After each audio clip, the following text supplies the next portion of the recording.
Oke, selamat malam teman-teman. Selamat malam, suara saya kedengaran? Suara saya jelas? Oke, baik. Selamat datang ya di sesi khusus hari ini ya, di mana hari ini kita akan belajar tentang sesuatu yang sangat menarik ya, itu adalah blockchain. Anda ini pemegang Nagaya, betul ya? Pemegang Nagaya harus paham apa itu blockchain dan bagaimana cara kerjanya. Nah, itulah yang akan kita pelajari sama-sama. Salam kenal bagi Anda yang pertama kali masuk, bagi Anda yang sudah mengikuti pertemuan Nagaya setiap minggu ya, rutin. Salam kenal juga, selamat datang ya. Beberapa dari Anda saya sering lihat setiap ada pertemuan Nagaya pasti rajin ya. Saya ucapkan terima kasih ya, dan bagi yang baru masuk saya ucapkan selamat datang untuk menjadi bagian dari keluarga besar Nagaya. Nah, sebelum kita mulai sesi hari ini, izinkan saya memperkenalkan diri. Nama saya Dani, saya dari manajemen Nagaya.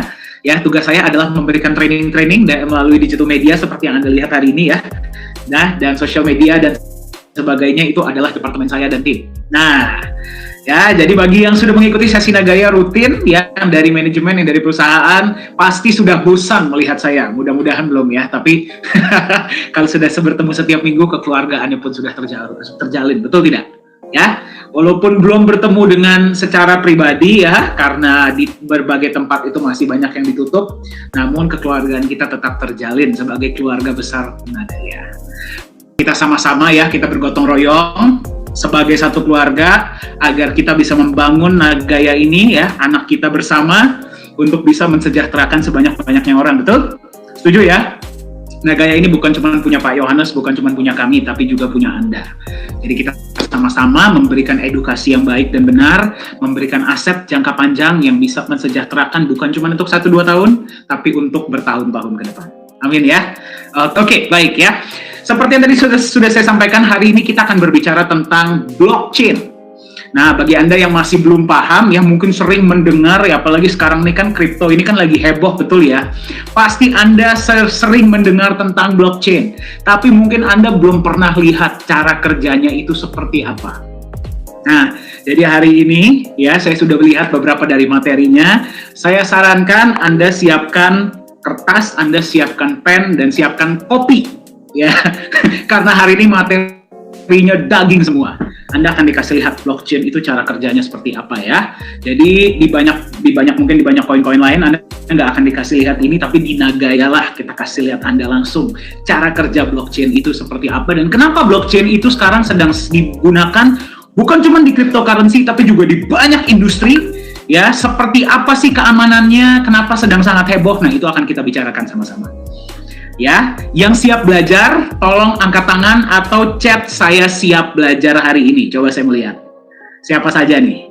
Oke, baik. Kalau begitu, tanpa berlama-lama lagi, saya akan panggilkan ke depan pembicara kita hari ini, tamu kehormatan kita, yaitu adalah CEO dari Nagaya Technologies Private Limited, Pak Yohanes Chandra. Pak Yohanes, saya undang ke depan dulu ya. Selamat malam Pak Dani, selamat malam Bapak Ibu semua. Iya. Selamat malam, Pak. Bagaimana kabarnya, Pak?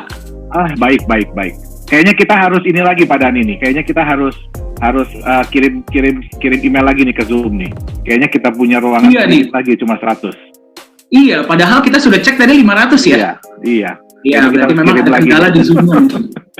Ya. Jadi bagi yang masih belum bisa masuk karena terpentok pesertanya full ya, nanti rekamannya akan kita berikan. Jadi tolong suruh mereka standby. Kalau memang ada tempat akan langsung bisa masuk ya. Jadi silakan standby saja di waiting room. Ya, silakan Pak Yohanes. Ya, baik. Selamat malam Bapak-bapak, Ibu-ibu. Ya, ini senang nih bisa kembali melihat wajah-wajah para holder Nagaya nih. Ya, saya mohon maaf karena belakangan ini nggak terlalu sering ya bisa muncul di sesi Zoom. Ya, karena saat ini memang prioritas saya pribadi itu lebih ke ngurusin tentang project. Ya, terutama mungkin udah beredar banyak kabar ya. Jadi kabarnya udah duluan sebelum manajemen nih, bahwa kalau nanti Nagaya sudah terjual 6 juta, ya kita akan memulai project kita yang kedua. Jadi memang sudah ada beberapa project yang kita evaluasi, kita pantau, dan ya berarti kita harus siap-siap. Kenapa? Karena ini udah hampir 5 juta ya. Mudah-mudahan dengan bantuan Bapak Ibu juga di sini semua, dengan bantuan para holder Nagaya, kita bisa secepat mungkin mencapai penjualan yang 6 juta. Ya, supaya kita bisa merasakan apa itu benefit sebulan 2 kali ya. Nah, sebulan sekali aja udah senang, apalagi sebulan 2 kali gitu kan. Nah, bukan cuma Bapak Ibu yang senang, kami dari manajemen pun senang. Ya. Nah, jadi pada hari ini kita akan membahas tentang apa sih itu blockchain. Ya, saya mungkin nggak akan terlalu teknis ya. Jadi kalau terlalu teknis juga, saya yakin nanti yang Pak Dhani bilang, saya ngobrol sama Pak Dhani aja soal blockchain aja, kadang-kadang dia kabur. Ya, jadi tengah jalan lagi ngobrol, lagi kasih apa, dia kabur. Kenapa? Palanya pusing katanya. Ya, jadi saya akan berusaha sebisa mungkin, sebaik mungkin untuk menjelaskan ini dengan bahasa yang umum. Ya, nah jadi selama ini selalu kita itu mengkaitkan cryptocurrency itu dengan blockchain. Ya, kita selalu mengkaitkan cryptocurrency itu dengan blockchain. Karena memang sebenarnya blockchain itu adalah salah satu bagian, ya, salah satu teknologi yang dipergunakan di dalam cryptocurrency atau crypto aset, ya. Tapi kalau dibilang bahwa blockchain sama dengan cryptocurrency kurang tepat. Ya, kenapa? Karena sebenarnya cryptocurrency itu dia bukan hanya menggunakan teknologi blockchain, tapi ada teknologi lain yang dipakai, ya, itu oleh leluhur. Ya, kalau kita bisa bilang leluhur, kenapa? Karena kita sampai saat ini nggak tahu orangnya siapa, ya, orangnya di mana, bentuknya seperti apa, itu yang namanya Satoshi Nakamoto. Oke, nah, jadi saya mohon maaf ya nanti kalau kepala saya suka nengok ke kanan kemana, karena saya mengoperasikan 2 komputer nih saat ini. Ya, saya mengoperasikan 2 komputer untuk bisa menunjukkan kepada Bapak Ibu seperti apa sih cara kerja dari sebenarnya nggak tepat kalau dibilang dari blockchain ya, tapi dari cryptocurrency yang mau kita bahas pada hari ini.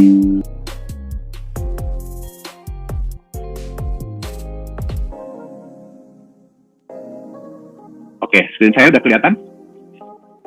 Udah kelihatan ya? Oke. Jadi sebenarnya teknologi yang dipergunakan oleh aset kripto ya, itu terdiri dari 3 hal pokok sebenarnya. Yang pertama adalah teknologi blockchain. Nah, jadi memang paling gampang ini disebut. Kenapa? Pertama, belum banyak orang yang tahu tentang yang namanya blockchain. Padahal blockchain ini sebenarnya sudah dipakai dari lama untuk membuat sebuah teknologi database, jadi penyimpanan data. Ya, tapi jarang disebut gitu, karena nggak pernah kita kalau bikin program untuk perusahaan, terus kita bilang ini teknologi database-nya apa, ini kita bikin pakai blockchain gitu ya, jarang banget ya. Nah, jadi teknologi blockchain ini, kenapa nama blockchain yang diangkat? Karena teknologi ini belum pernah dikenal orang.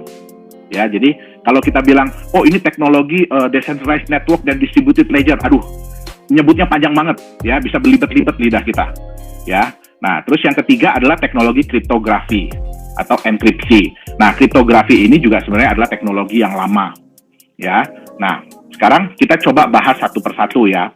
Nah, sebenarnya seperti apa sih ya proses, seperti apa proses transfer atau proses perpindahan kripto aset ya, itu seperti apa sih prosesnya? Oke, nah yang pertama itu adalah pembuatan transaksinya. Jadi contoh, saya ingin mengirim Nagaya kepada Pak Dhani. Ya, artinya apa? Saya akan menciptakan sebuah transaksi ya dari akun saya kepada akun Pak Dhani yang jumlah Nagaya yang akan ditransfer sejumlah X. Ya. Nah, kemudian transaksi ini ya akan dikirimkan. Jadi akan di-broadcast, akan disebarkan, akan disebarkan kepada semua network yang ada. Ya, nanti saya kasih lihat apa sih sebenarnya network, apa sih itu sebenarnya node gitu ya. Nah, ini akan dikirimkan kepada semua node yang ada. Jadi tahu bahwa ada si A kirim ke si B sejumlah X.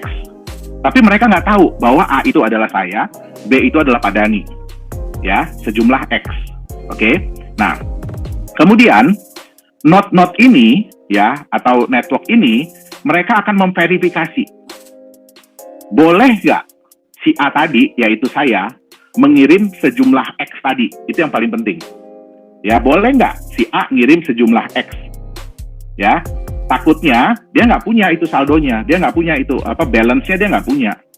Nah, jadi itu yang diperiksa. Kalau node-node tadi setuju bahwa si A ini boleh melakukan transaksi, maka transaksi ini akan dimasukkan bersama dengan transaksi-transaksi yang lain ke dalam sebuah blok. Ya, jadi bayangkan itu kotak, ya, di dalamnya itu ada transaksi banyak. Itu dia. Oke. Nah, kemudian blok ini ya akan divalidasi. Nah, siapa yang memvalidasi blok ini? Itulah yang disebut dengan miners. Ya, dia yang disebut dengan miners, yang menambang. Nah, setelah ini divalidasi, dia akan ditambahkan atau disambungkan dengan blok-blok yang sudah terjadi sebelumnya. Nah, setelah itu blok yang baru ini akan di-broadcast lagi, jadi akan dikirimkan lagi, jadi disebarkan lagi kabarnya. Teman-teman, ini ada blok baru loh yang muncul, ya, tolong ditambahin di catatan Anda. Nah, setelah itu barulah transaksi itu dinyatakan selesai atau komplit. Ya, nah, sekarang kita lihat. Sebentar. Oke. Ya, sekarang kita lihat. Jadi ini adalah blok, ya, contoh blok 6. Oke, blok nomor 6 ini, ya, blok sebelumnya adalah blok nomor 5.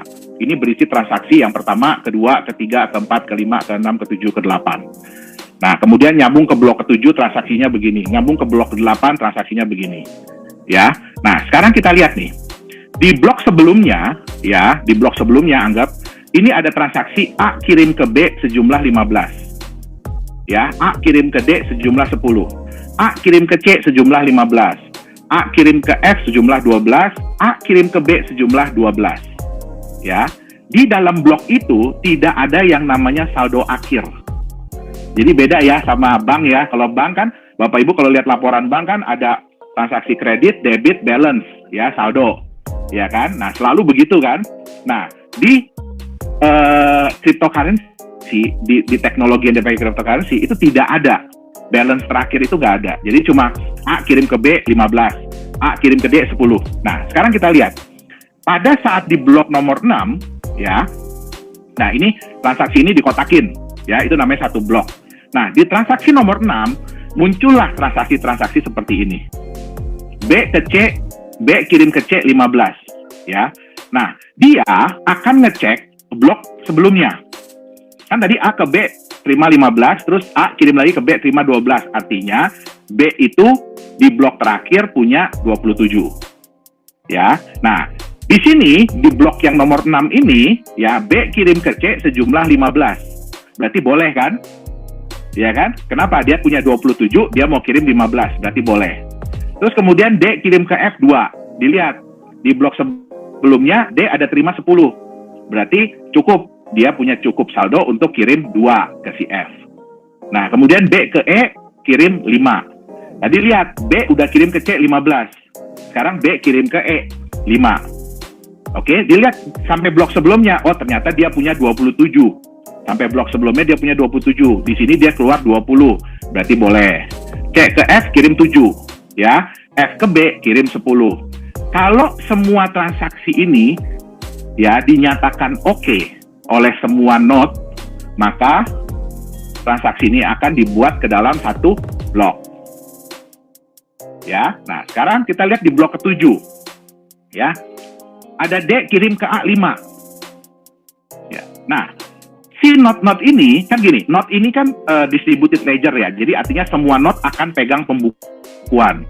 Jadi bayangkan Bapak Ibu itu pegang pembukuan, ya, bahwa ada si A kirim ke si B tanggal sekian berapa, terus ini kirim ke ini berapa, ini kirim ke ini. Nah, begitu ada transaksi masuk, otomatis Bapak Ibu ngitung sampai ke awal. Ya, buka lagi bukunya sampai ke depan. Dilihat, oh, D kirim ke A 5. Nah, kita lihat dari transaksi sebelumnya. D di sini terima 10. Di sini keluar 2. Berarti masih ada sisa 8. Boleh nggak dia kirim 5? Boleh. Oke. D kirim lagi ke B. Ya. Ini kan 8 kurang 5, dia masih ada sisa 3. Berarti dia mau kirim 1. Boleh nggak? Boleh. Ya. F kirim ke E. Nah, di sini kita lihat. F terima 12. Keluarnya 10. Berarti dia ada sisa 2. Kalau dia mau kirim 1, boleh nggak? Boleh. Ya. B kirim ke F 7. Boleh juga. Oke. Nah, Karena semua transaksi ini dinyatakan oke oleh node-node tadi, maka akan dimasukkan ke dalam sebuah blok. Ya, kemudian diverifikasi, dihitung blok ini oleh miners. Ya, kalau sudah oke, dia akan jadi satu blok yang tetap. Sekarang kita lihat blok ke-8. Ya, B mau kirim ke D 5. Ngitung lagi dari awal. Boleh nggak dia kirim 5? Oh, boleh.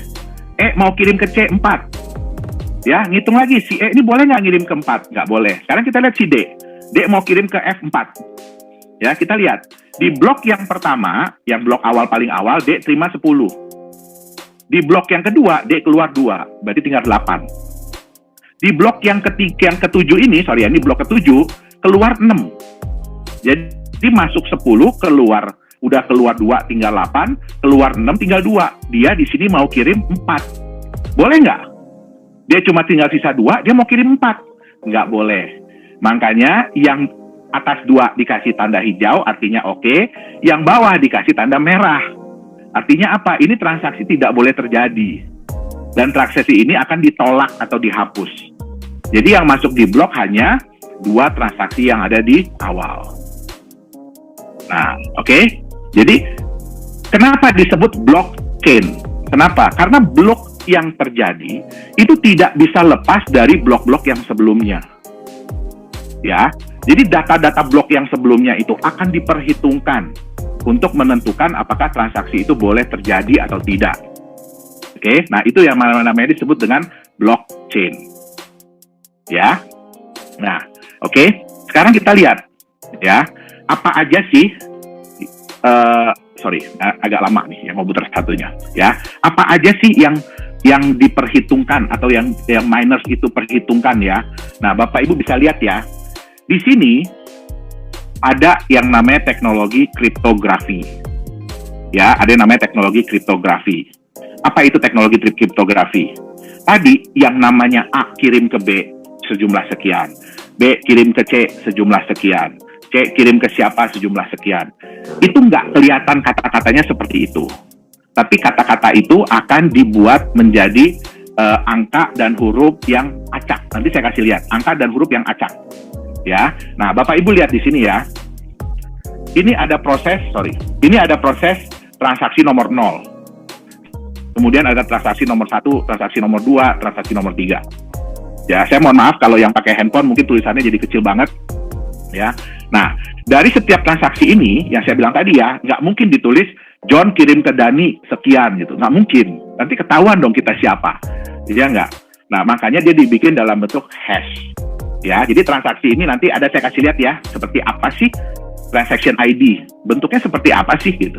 Nah, ini akan berbentuk sebagai hash. Ya, nah dari hash ini nanti ada penggabungan sehingga menghasilkan hash dasar. Jadi dari semua itu digabungkan jadi hash dasar. Ya, nah kemudian, nah ini Bapak Ibu lihat ya, di sini ada yang namanya previous hash. Jadi setiap blok ini nanti menghasilkan namanya hash. Kode-kode nanti saya kasih lihat, tenang. Kalau belum lihat contohnya bingung pasti. Ya, akan menghasilkan hash.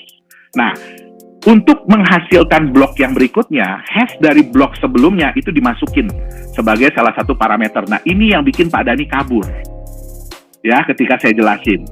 Ya, tapi karena banyak teman-teman yang minta, tolong deh Pak jelasin apa itu blockchain. Oke lah, saya akan nyoba gimana caranya supaya Bapak Ibu di sini jangan kabur. Ya, seperti Pak Dani, oke?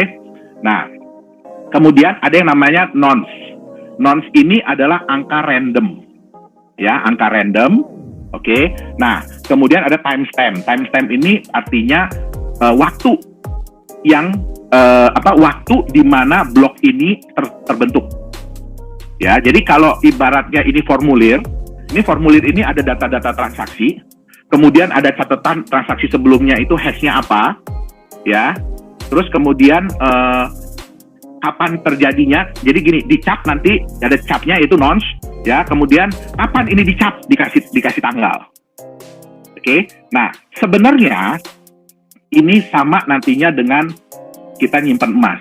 Kenapa? Kalau kita nyimpan emas, ya ini saya kasih contoh, ini baru dapat inspirasinya nih. Kita nyimpan emas, setiap kali kita nyimpan, itu ada nomor segel. Ya, ada nomor segel. Nah, nanti setiap kali kita buka nomor segel itu kita akan taruh bahwa segel terakhir nomornya berapa sebelum dibuka. Ya, terus kemudian masukin data apa, dan kemudian segel yang baru kita pasang itu apa. Nah, ini persis sama seperti ini. Ya, jadi di dalam blok ini harus ada yang namanya previous hash. Jadi ini kayak segel yang sebelumnya. Ya, dipakai untuk menentukan segel yang baru. Nah, terus ke blok ke-12 juga sama, previous hash dihitung lagi. Nah, ini saya kasih lihat, ya. Ini Bapak Ibu bisa lihat ya. Ini contoh blok pertama. Blok pertama itu selalu hash-nya 000000000, itu selalu. Ya, itu namanya Genesis block. Kalau di kripto itu namanya Genesis block, artinya blok yang pertama kali muncul. Ya, blok 0. Ya, kalau di sini blok 1 lah dia tulisnya. Sebenarnya itu blok 0, ya. Nah, kemudian nanti dari blok ini ada keluar hash-nya setelah diproses oleh miners. Muncullah mungkin hash-nya 4D 9G. Ya. Nah, begitu di blok kedua, hash ini yang 4D 9G ini akan dipakai untuk menentukan hash yang baru, yaitu 1D 2A. Nah, 1D 2A ini akan dipakai lagi untuk blok yang ketiga. Ya, 8F3P. Nah, dipakai lagi untuk blok keempat, 8F3P ini. Untuk 5P3J.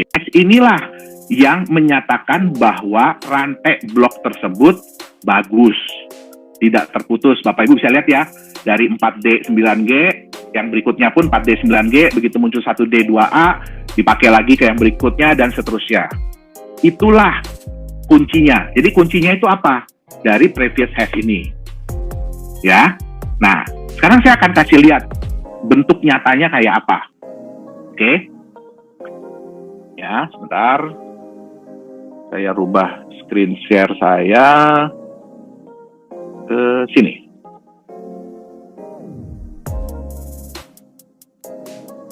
Ini bentuk nyatanya blockchain nih berarti Pak Yohanes? Betul, ya jadi gini, untuk melihat sebuah pergerakan dari sebuah blockchain, ya itu ada yang namanya block explorer. Ya, kenapa? Kalau Bapak Ibu melihat dari angka-angkanya aja itu pusing bacanya. Ya, kenapa? Karena ini bentuknya benar-benar cuma angka. Nah, yang bisa mentranslate atau mengartikan dari angka-angka tersebut itu adalah block explorer. Ya, kenapa? Tadi saya bilang kan hash tadi. Contoh, John kirim ke Dani sekian nagaya, itu bentuknya kayak apa gitu. Nah, sekarang kita lihat gini. Bapak Ibu bisa lihat di paling bawah kanan, ya. Di paling bawah kanan, di sini, ya. Nagaya itu sudah terbentuk 691.561 blok. Ya. Nah, kalau kita mau ngecek nih, kapan sih pertama kali blockchain Nagaya ini berjalan? Ya, kita masukin angka 0. Nah, oke, ini adalah Genesis yang saya bilang tadi. Ini adalah blok pertama, ya, yang memulai dari blockchain dari Nagaya. Kapan terjadinya? 1 April 2018 jam 9 pagi lewat 9 menit lewat 9 detik. Jujur saya aja waktu ini terjadi saya kaget. Kenapa? Karena ini kapan terjadinya kita nggak bisa nentuin. Karena itu komputer yang ngitung.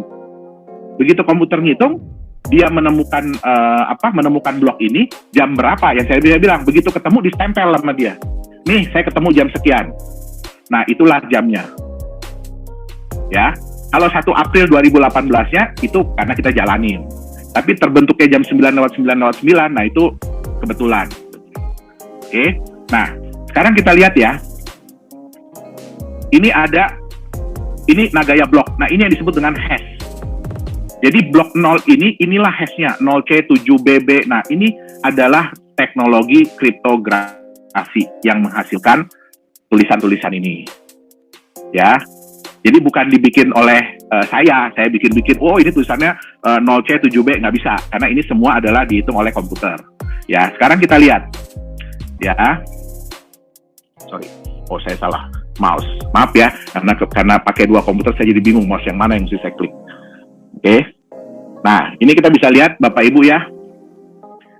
Oke, nah ini ada hash. Ya, hash ini adalah yang terbentuknya kapan. Nah, confirmation, ya. Nah, ini. Oke, nah ini yang saya bilang, ya. Jadi pada saat blok ini terbentuk, ya, dan kemudian blok pertama terbentuk, dia akan nyatet next block hash. Jadi blok berikutnya berapa?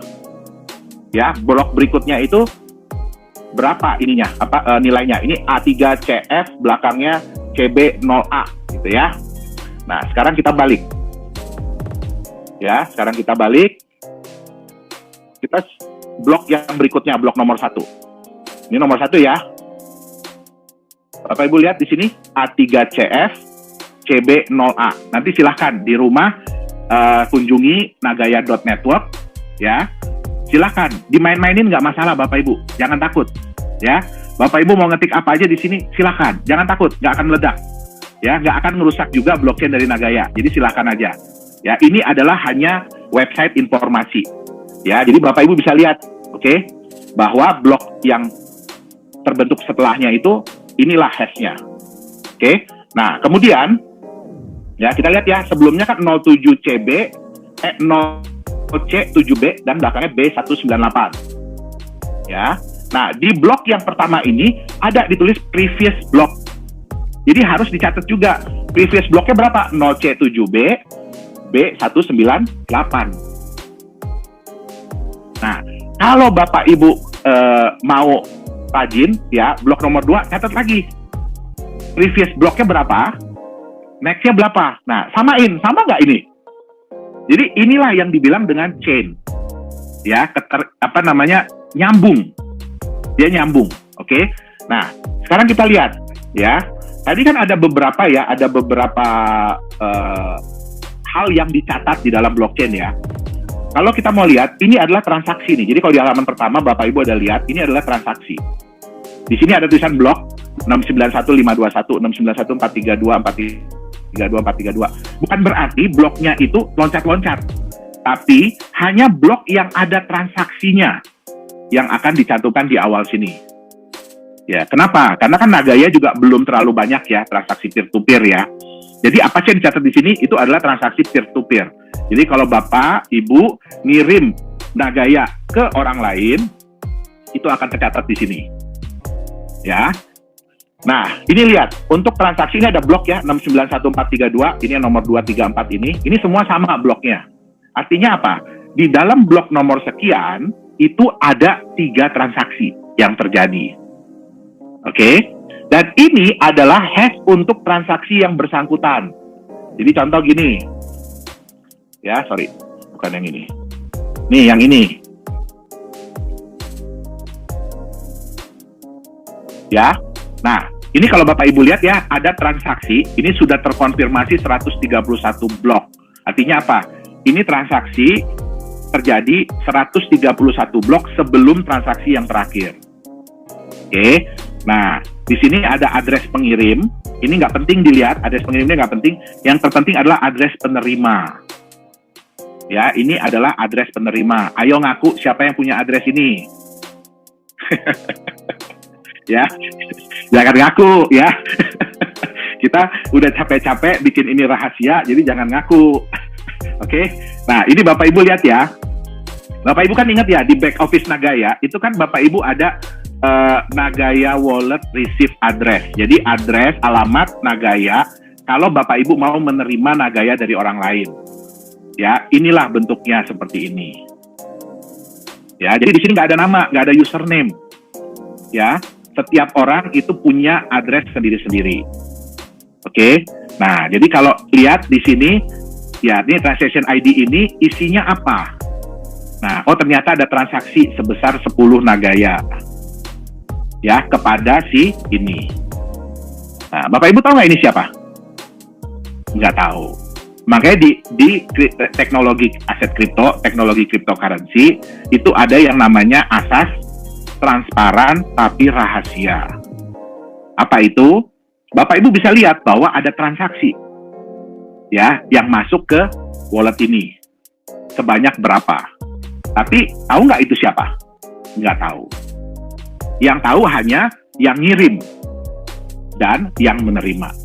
Selain itu nggak ada orang yang tahu.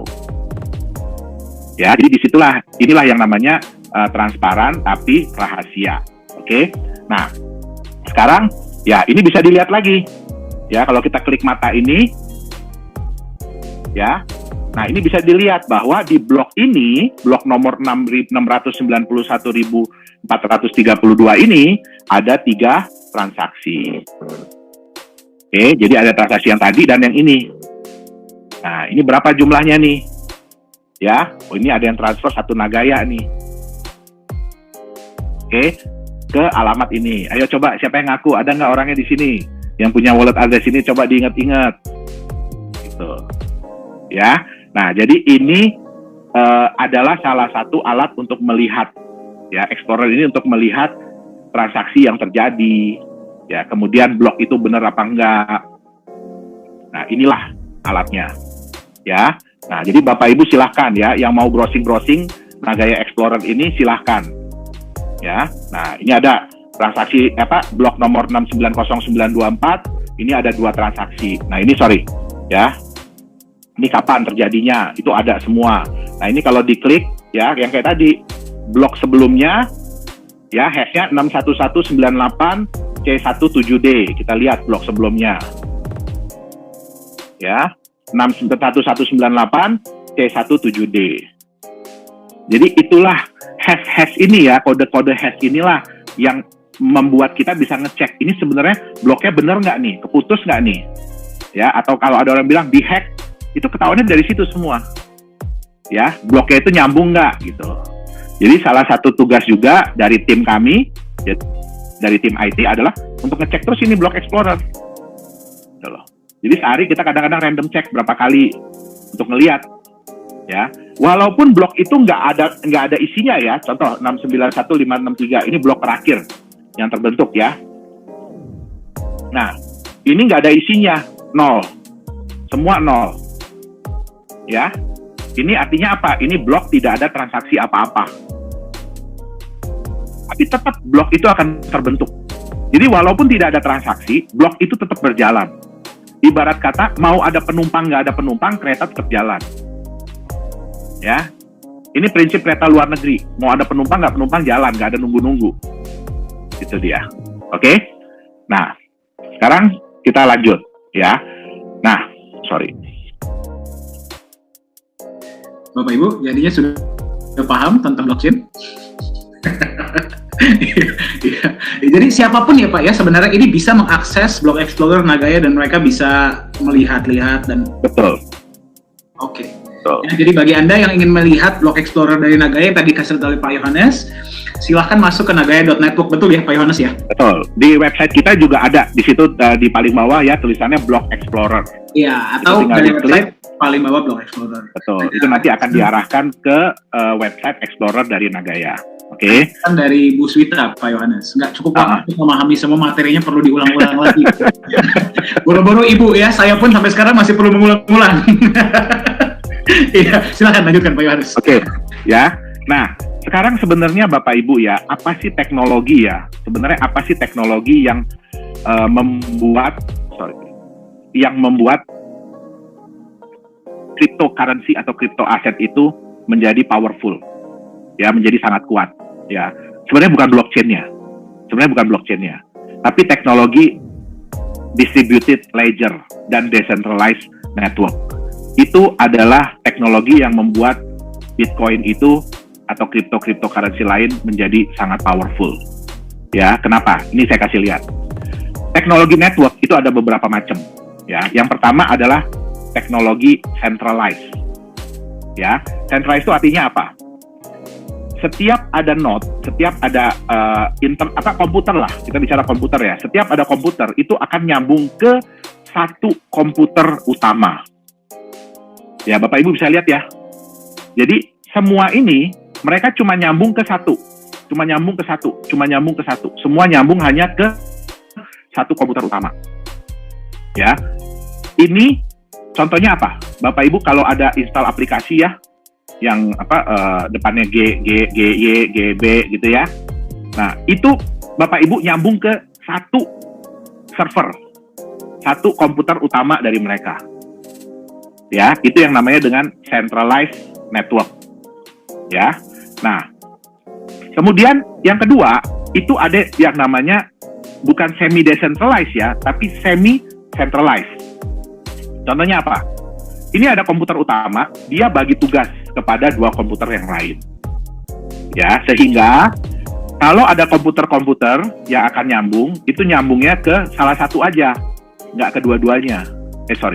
Ya, bisa dilihat ya. Jadi ini nyambungnya ke sini, ini nyambungnya ke sini, ini nyambungnya ke sini, ini nyambungnya ke sini.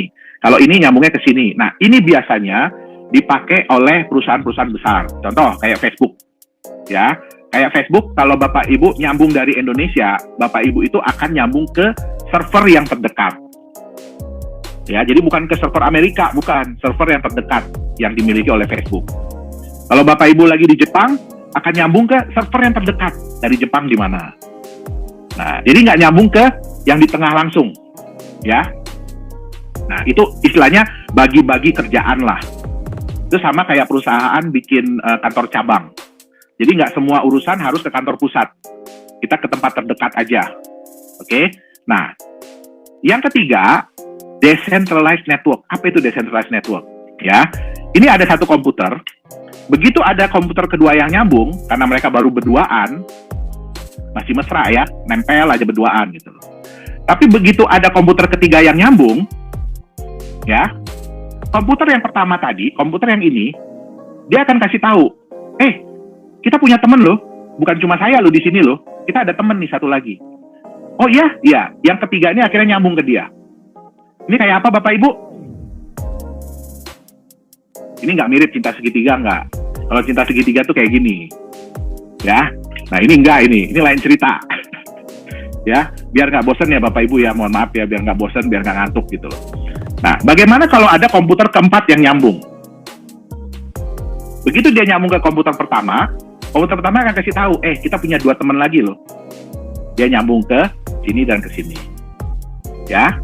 Ada komputer kelima. Ada komputer keenam. Komputer ketujuh. Komputer kedelapan. Komputer ke-9. Ke-10. Oke, sorry. Pertanyaan saya, siapa yang jadi sentralnya di sini? Nggak ada. Di sini tidak ada sentralnya.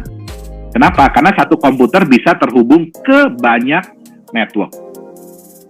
Ya, berapa banyak? Satu komputer bisa nyambung ke berapa banyak? Tergantung yang punya komputernya. Standarnya adalah 5 koneksi. Itu standarnya. Tapi kalau kita mau bikin komputer saya mau sambung ke 100 komputer lain, bisa. Tapi ya Bapak Ibu harus ingat bahwa artinya bebannya lebih berat. Ya, internet kita bebannya lebih berat. Komputer kita juga bebannya lebih berat.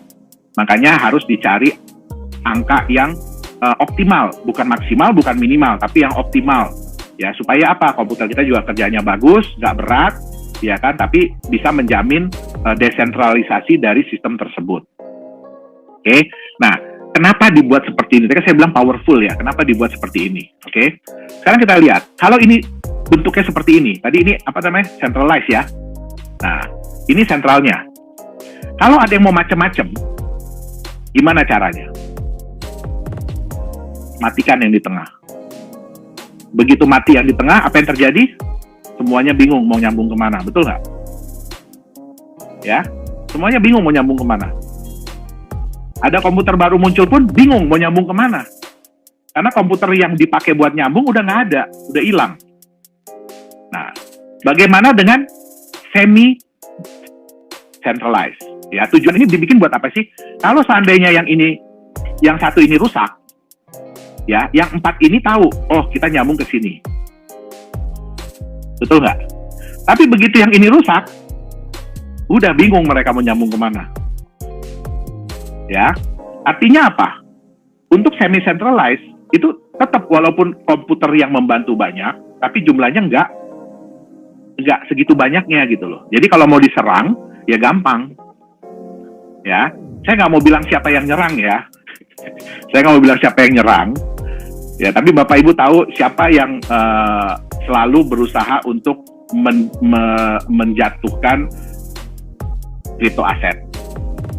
Ya, makanya saya bilang gini, mereka tidak mungkin menghentikan sistem dari crypto aset, cryptocurrency. Nggak mungkin, karena desentralisasinya ini. Nah, bagaimana kalau yang begini? Tadi kan tahu ya, komputer pertama kan yang ini nih. Ya, sorry. Nah, komputer pertama kan yang ini nih. Ya, begitu ini dirusak, yang lain masih nyambung. Begitu ada yang baru, oke, begitu ada yang baru lagi,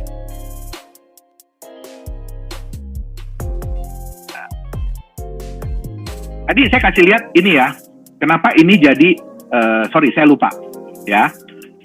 Kalau yang sistemnya begini, ya, database itu ada di mana sih? Yang nyimpen catatan transaksi ada di mana sih? Itu adalah di sentralnya yang ini tadi. Makanya kenapa kalau nyerang itu yang pegang database. Ya, selalu begitu. Kalau mau diserang yang pegang database. Begitu yang pegang database habis, ya udah, sistem itu udah nggak jalan. Ya, sama kayak begini. Begitu yang megang database habis, hilang, udah sistem nggak jalan. Nah, di crypto aset, di teknologi crypto aset, cryptocurrency ini, ya, ada satu kelebihannya, yaitu apa? Semua komputer tadi itu memegang catatan transaksi, blok-blok tadi dari awal sampai detik terakhir. Itu semuanya pegang. Nggak ada yang bilang, kamu nggak boleh pegang ya? Nggak. Semuanya pegang. Ya, makanya sini saya kasih semua warnanya berubah. Sehingga apa? Kalau yang pertama doang yang diserang, yang lain masih pegang data transaksi.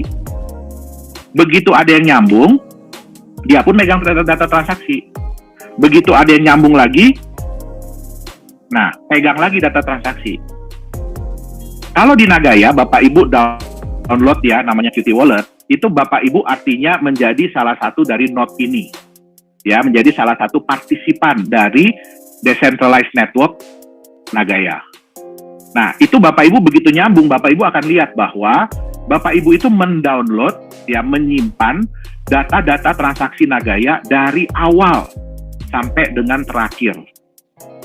Itu dia, ya, dari awal sampai dengan terakhir. Nanti saya kasih lihat Qt Wallet Nagaya seperti apa, ya. Nah, kalau di Nagaya masih sedikit Bapak Ibu, jadi mungkin ngedownload itu sekitar 2 jam selesai. Ya, kalau kecepatan internetnya lumayan oke. Tapi kalau Bapak Ibu ngedownload punyanya Bitcoin, itu di tempat kita aja yang internetnya bisa dibilang udah wow, itu butuh waktu 6 hari. Ya, komputernya nggak mati-mati. Dan itu besarnya sudah 240 GB. Ya, udah 240 GB itu kalau nyimpen lagu udah ratusan ribu, kalau nyimpen video udah berapa ribu video gitu ya. Nah, itulah dia. Oke? Nah, sekarang kita lihat. Ya, ini saya bilang tadi decentralized network. Ya, distributed ledger. Jadi ledger itu akan berjalan. Setiap kali ada transaksi yang terjadi, contoh tadi yang transaksi di ujung ya. Nah, dia akan kirim ke setiap node yang ada. Sehingga setiap node itu akan megang data transaksi yang sama. Ya, jadi nggak mungkin satu node megang transaksi beda dengan node lain, tidak.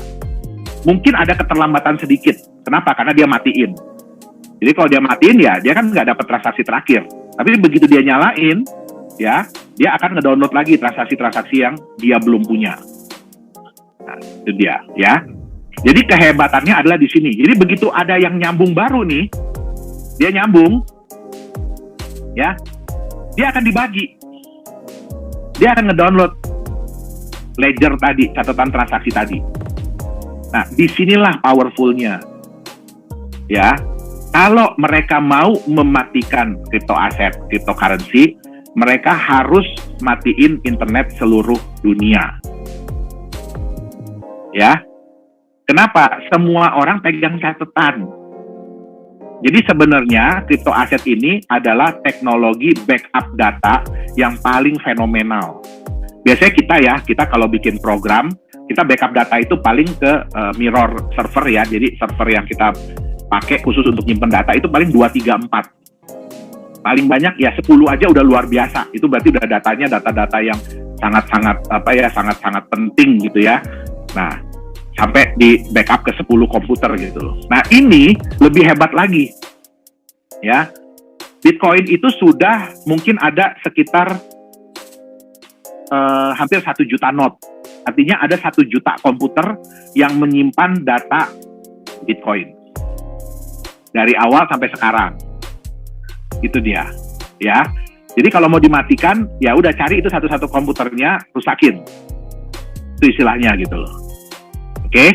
Nah, sekarang tadi kita lihat ya, banyak yang bilang gini, Pak, data itu kan bisa ditemper, Pak. Betul.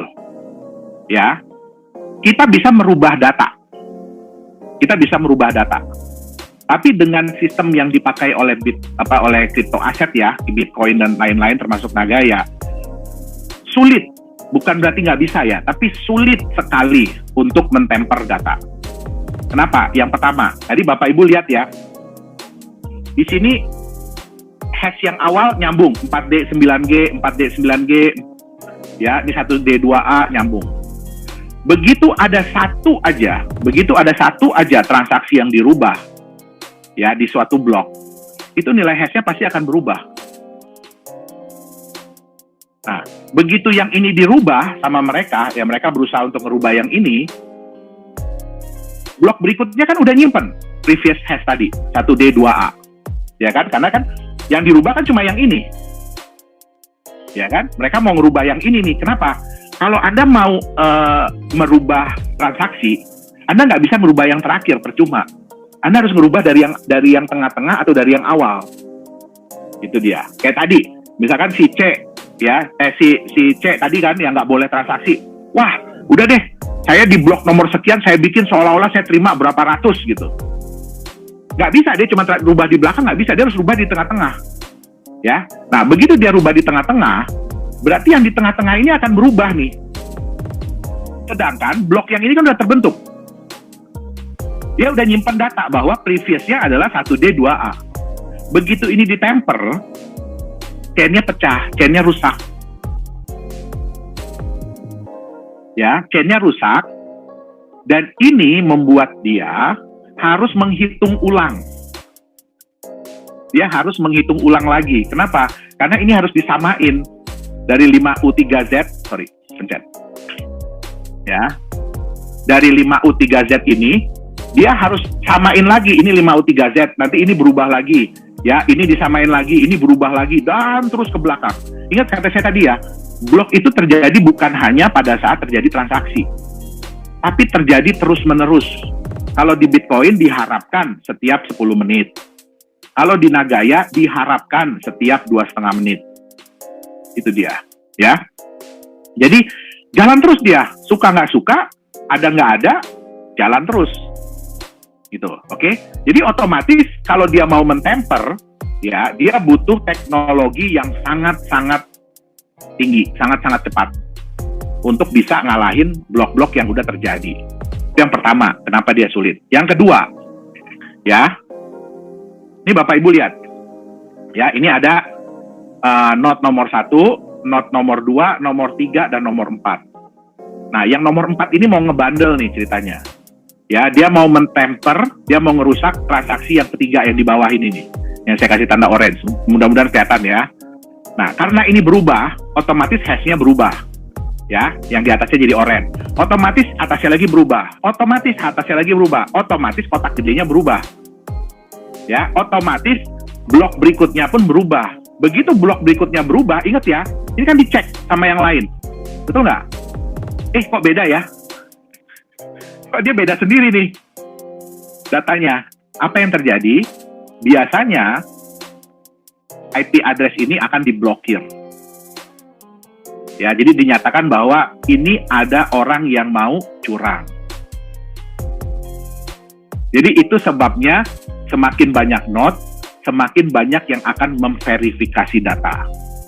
Bukan menghitung ya, beda. Kalau menghitung itu miner. Yang memverifikasi itu adalah pemegang ledger. Walaupun dia nggak ngitung. Tapi kan dia punya pegangan, dia punya catatan.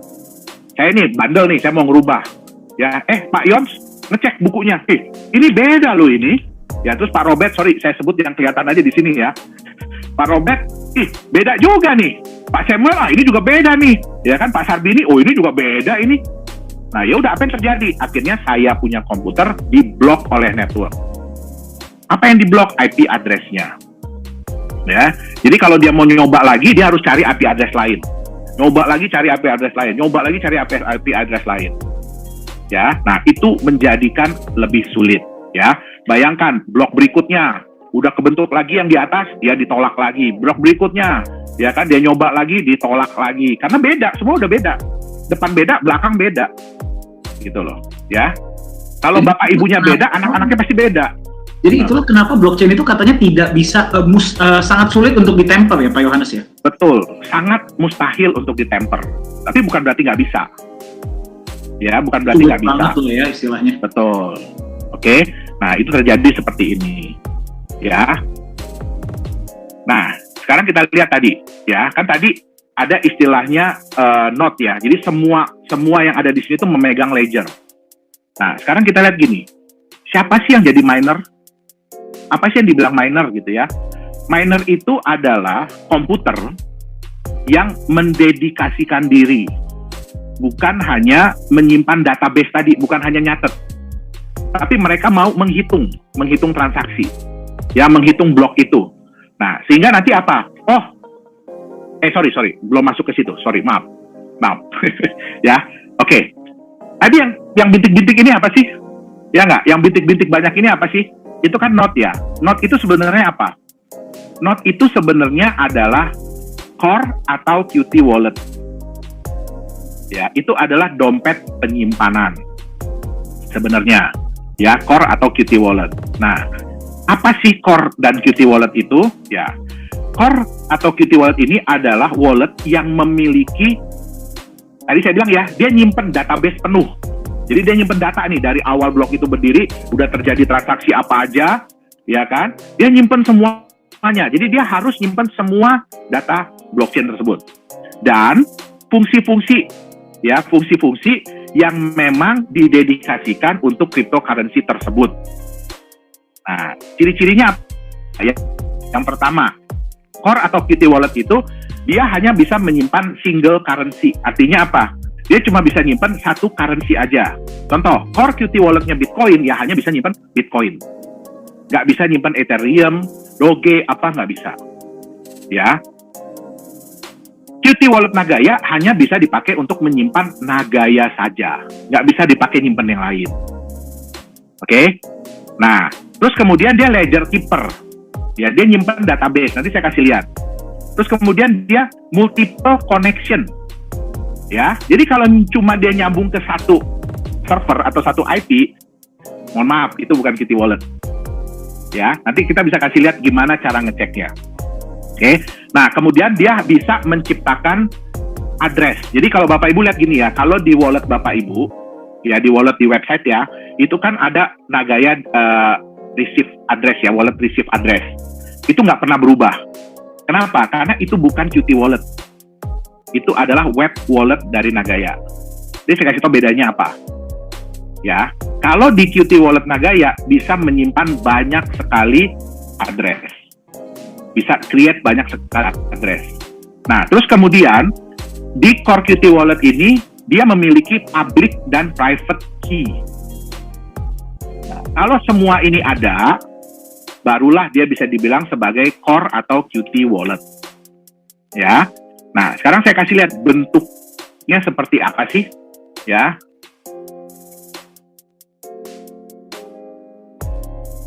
Oke, saya sharing screen.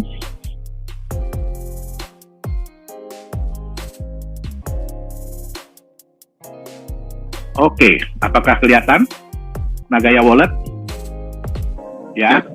Di sini sudah ada beberapa orang ya yang pernah mendownload. Saya nggak tahu masih punya apa enggak.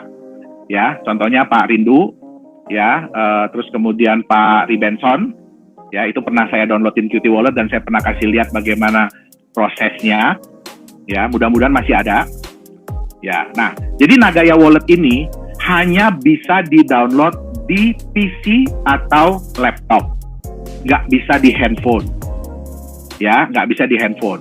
Dia hanya bisa berjalan di Windows, Mac OS, sama Linux. ya.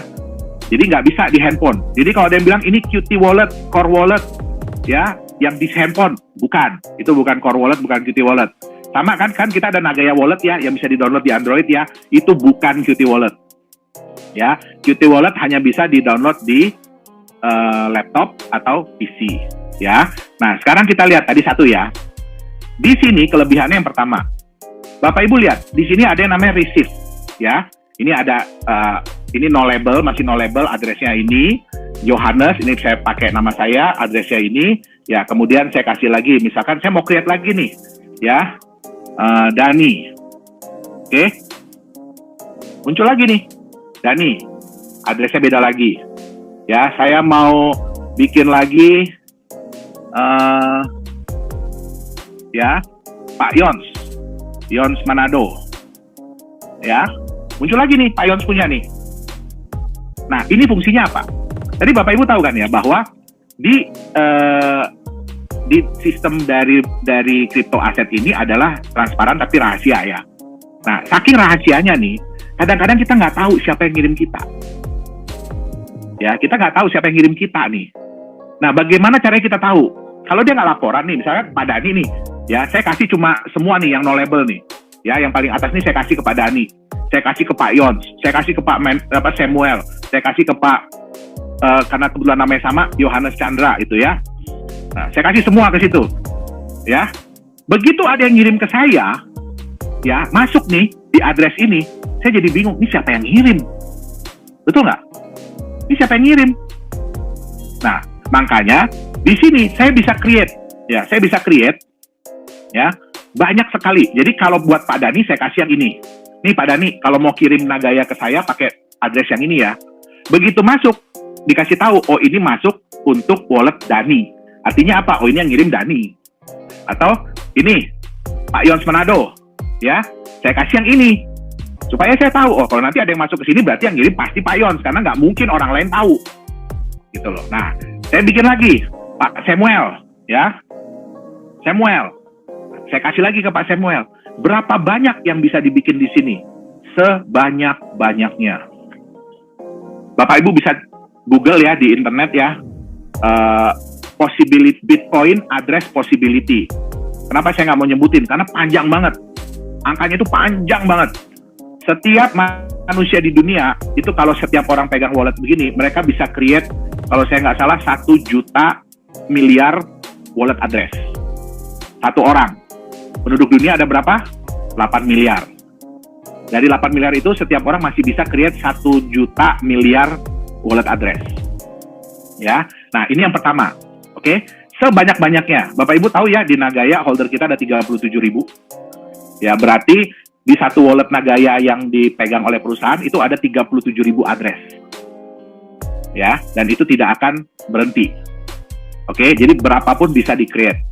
Yang pertama tadi ya, jadi dia bisa meng-create multiple address. Yang kedua, ya, Bapak Ibu lihat di sini, number of connection 4. Artinya apa? Artinya wallet ini, komputer saya sedang terhubung dengan 4 wallet yang lain. Dengan 4 wallet yang lain. Ya, dengan 4 komputer yang lain. Oke. Nah, tadi dibilang apa? Kan tadi multiple connection ya, berarti ini sudah salah satu syarat. Oke. Yang berikutnya, dia memiliki fungsi penuh dari sebuah blockchain. Ya. Nah, di sini saya kasih lihat. Di sini ada yang namanya konsol. Ya. Silakan dicoba-coba, tapi ada beberapa fungsi. Kalau ini masih kosong ya, silakan coba-coba. Tapi kalau udah ada isi, hati-hati. Ya. Nah, ini contoh. Saya masukin di sini ya, help ya. Ini adalah list perintah-perintah yang bisa kita jalankan melalui wallet ini. Ya, contoh, saya mau tahu saya punya wallet ini nyambung ke IP mana aja ya, get peer info. Berarti komputer saya lagi nyambung ke IP 46101, 1386886, 178.128 dan seterusnya. Ya, nah terus saya mau tahu lagi, ya, misalkan. Ya, saya mau tahu lagi.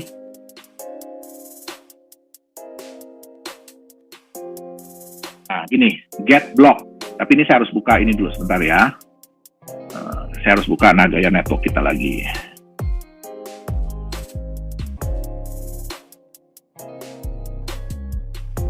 Ini untuk melihat apakah benar sih ya saya punya wallet ini memang benar-benar menyimpan database ya.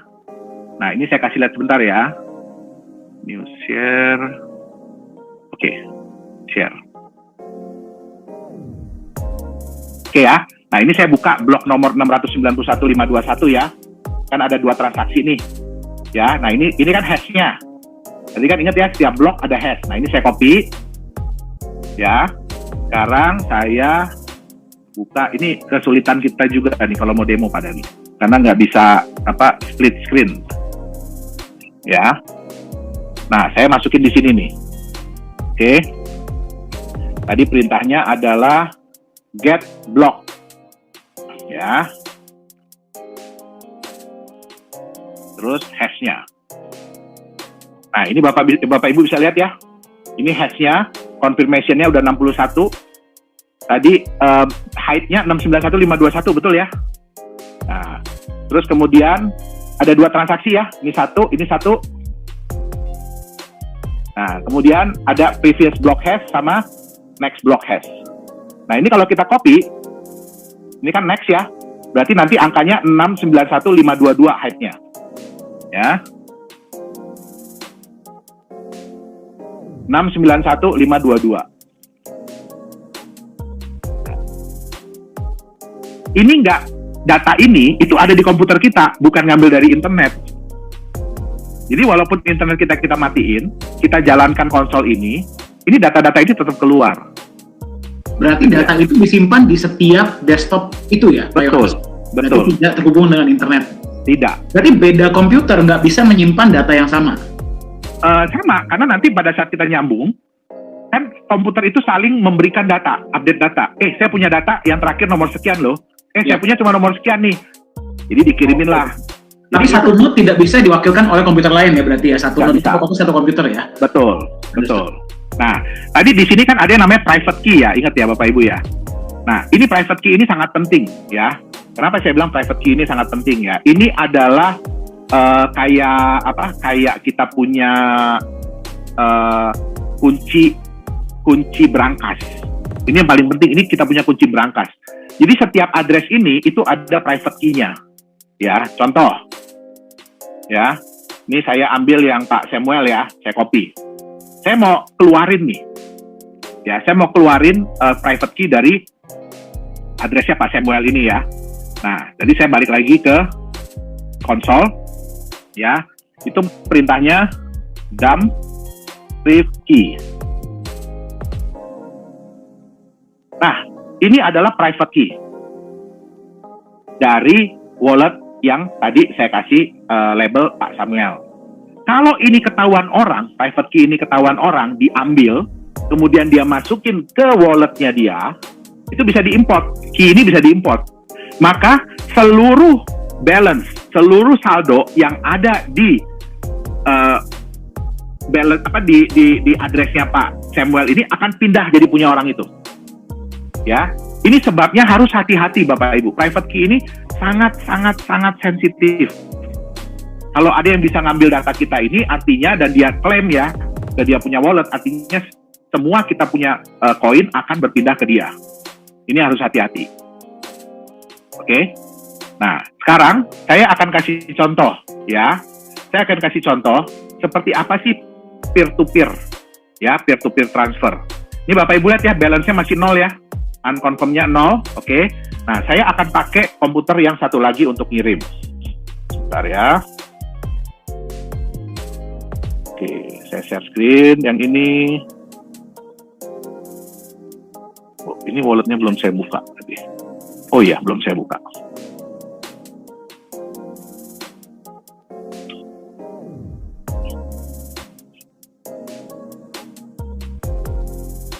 Nah, Bapak Ibu bisa lihat ya. Itu tadi ada tulisan 3 hours behind ya. Artinya apa? Wallet ini ketinggalan database selama 3 jam terakhir. Makanya dia ngedownload dulu. Ya, nah ini kita lihat. Ada nyambung ke 4 juga. Ya, ada nyambung ke 4 connection. Oke. Nah, ya sekarang tadi saya mau kirim, ya ini kebetulan saya udah save, jadi saya mau kirim ke addressnya,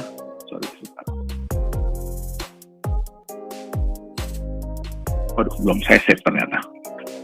Bentar ya, saya lihat dulu di komputer yang satu lagi.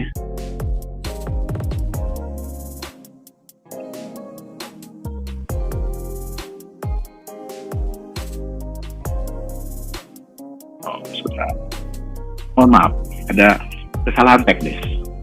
Jadi inilah cara kerja Qt Wallet dari Nagaya ya, bagi Anda yang sedang. Iya. Berarti Pak Yohanes, ini sambil menunggu, berarti Qt Wallet Nagaya ini cara kerjanya sama persis dengan core wallet dari Bitcoin? Sama persis. Sama persis. Sama persis, betul.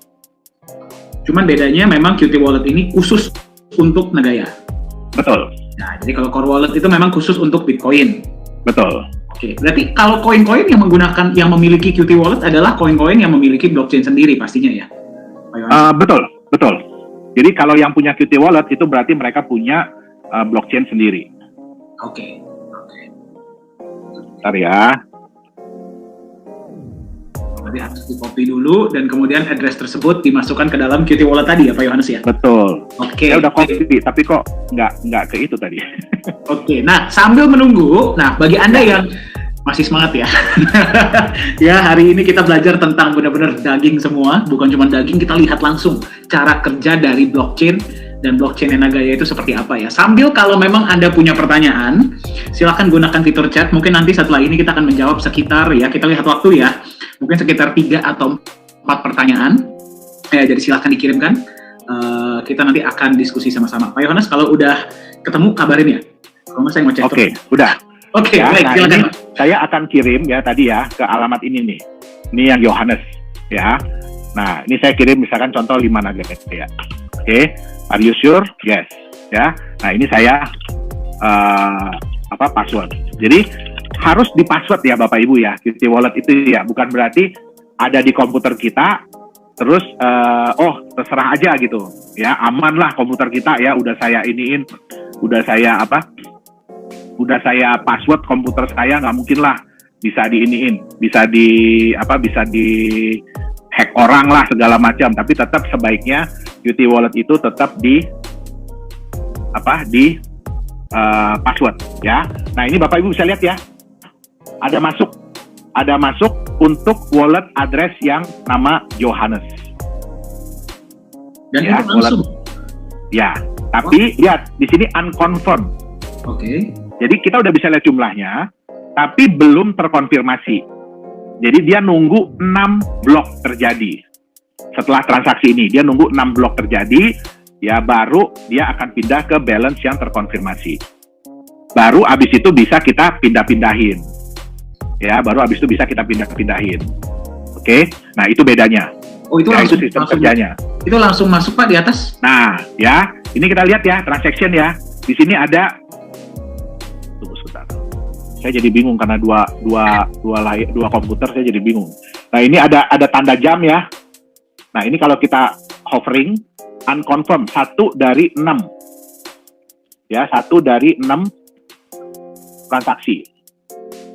1 dari 6 konfirmasi. Nah, di sini ada transaction ID Bapak Ibu. Lihat ya, ada transaction ID. Oke. Nah, kita lihat di sini nih. Di kita punya Nagaya Explorer. Itu berarti bisa dicek, bisa diverifikasi ya, Pak Yohanes ya? Transaction ID itu. Betul. Nah, ini lihat ya, ada di blok 691.585 ada hash-nya ini.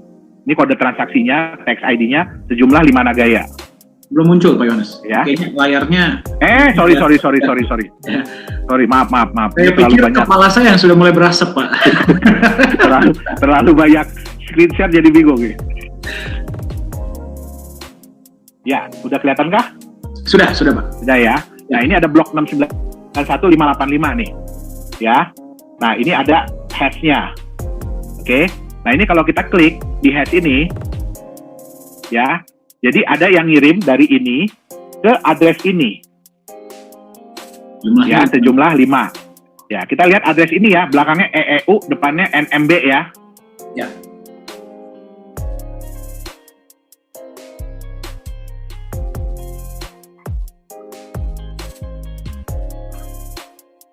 Lihat, yang Yohanes EEU, belakangnya, NMB. depannya NMB. Wow.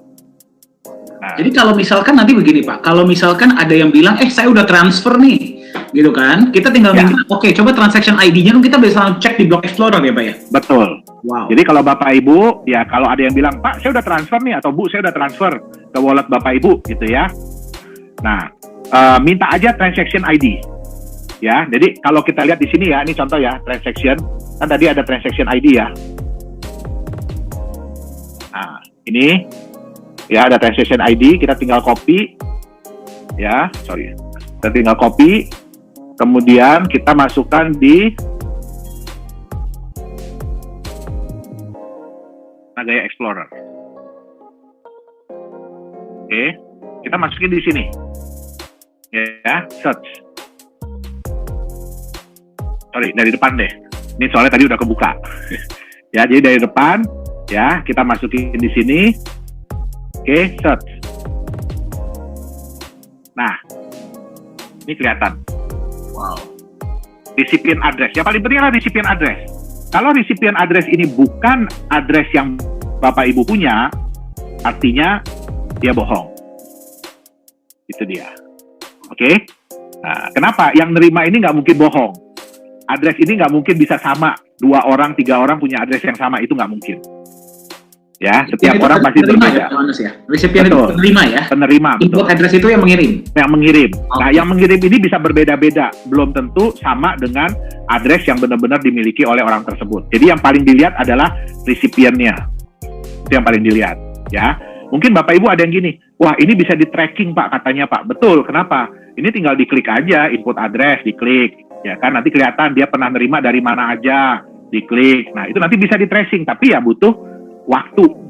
Ya, butuh waktu dan butuh tenaga untuk nge-trace beginian gitu loh. Ya. Nah, sekarang saran saya adalah Bapak Ibu silahkan download Qt Wallet Nagaya. Itu linknya ada di website kita ya. Di website kita di paling bawah itu ada Nagaya Wallet ya, Qt Wallet namanya. Ya, nah itu silahkan di-download. Tapi ya, saya ingatkan bagi Anda yang mau menggunakan Qt Wallet ini, semua resiko ada di tangan masing-masing. Kenapa? Anggapannya begini, ya. Qt Wallet ini adalah safe deposit box Anda di rumah, brankas Anda di rumah. Ya, artinya apa? Kalau orang mau ngambil Nagaya Anda, dia harus ngambil komputer Anda. Ya, atau private key tadi yang saya bilang. Jadi harap dijaga Qt Wallet ini baik-baik. Dengan cara apa? Ya, dibuat password. Ya, dibuat password. Ya, di sini ada yang namanya encrypt wallet. Di setting ada encrypt wallet. Ya, masukin password. Tapi tolong passwordnya jangan lebay. Ya, jangan sampai Anda sendiri juga pusing. Kenapa? Kalau sampai ini tidak bisa dibuka,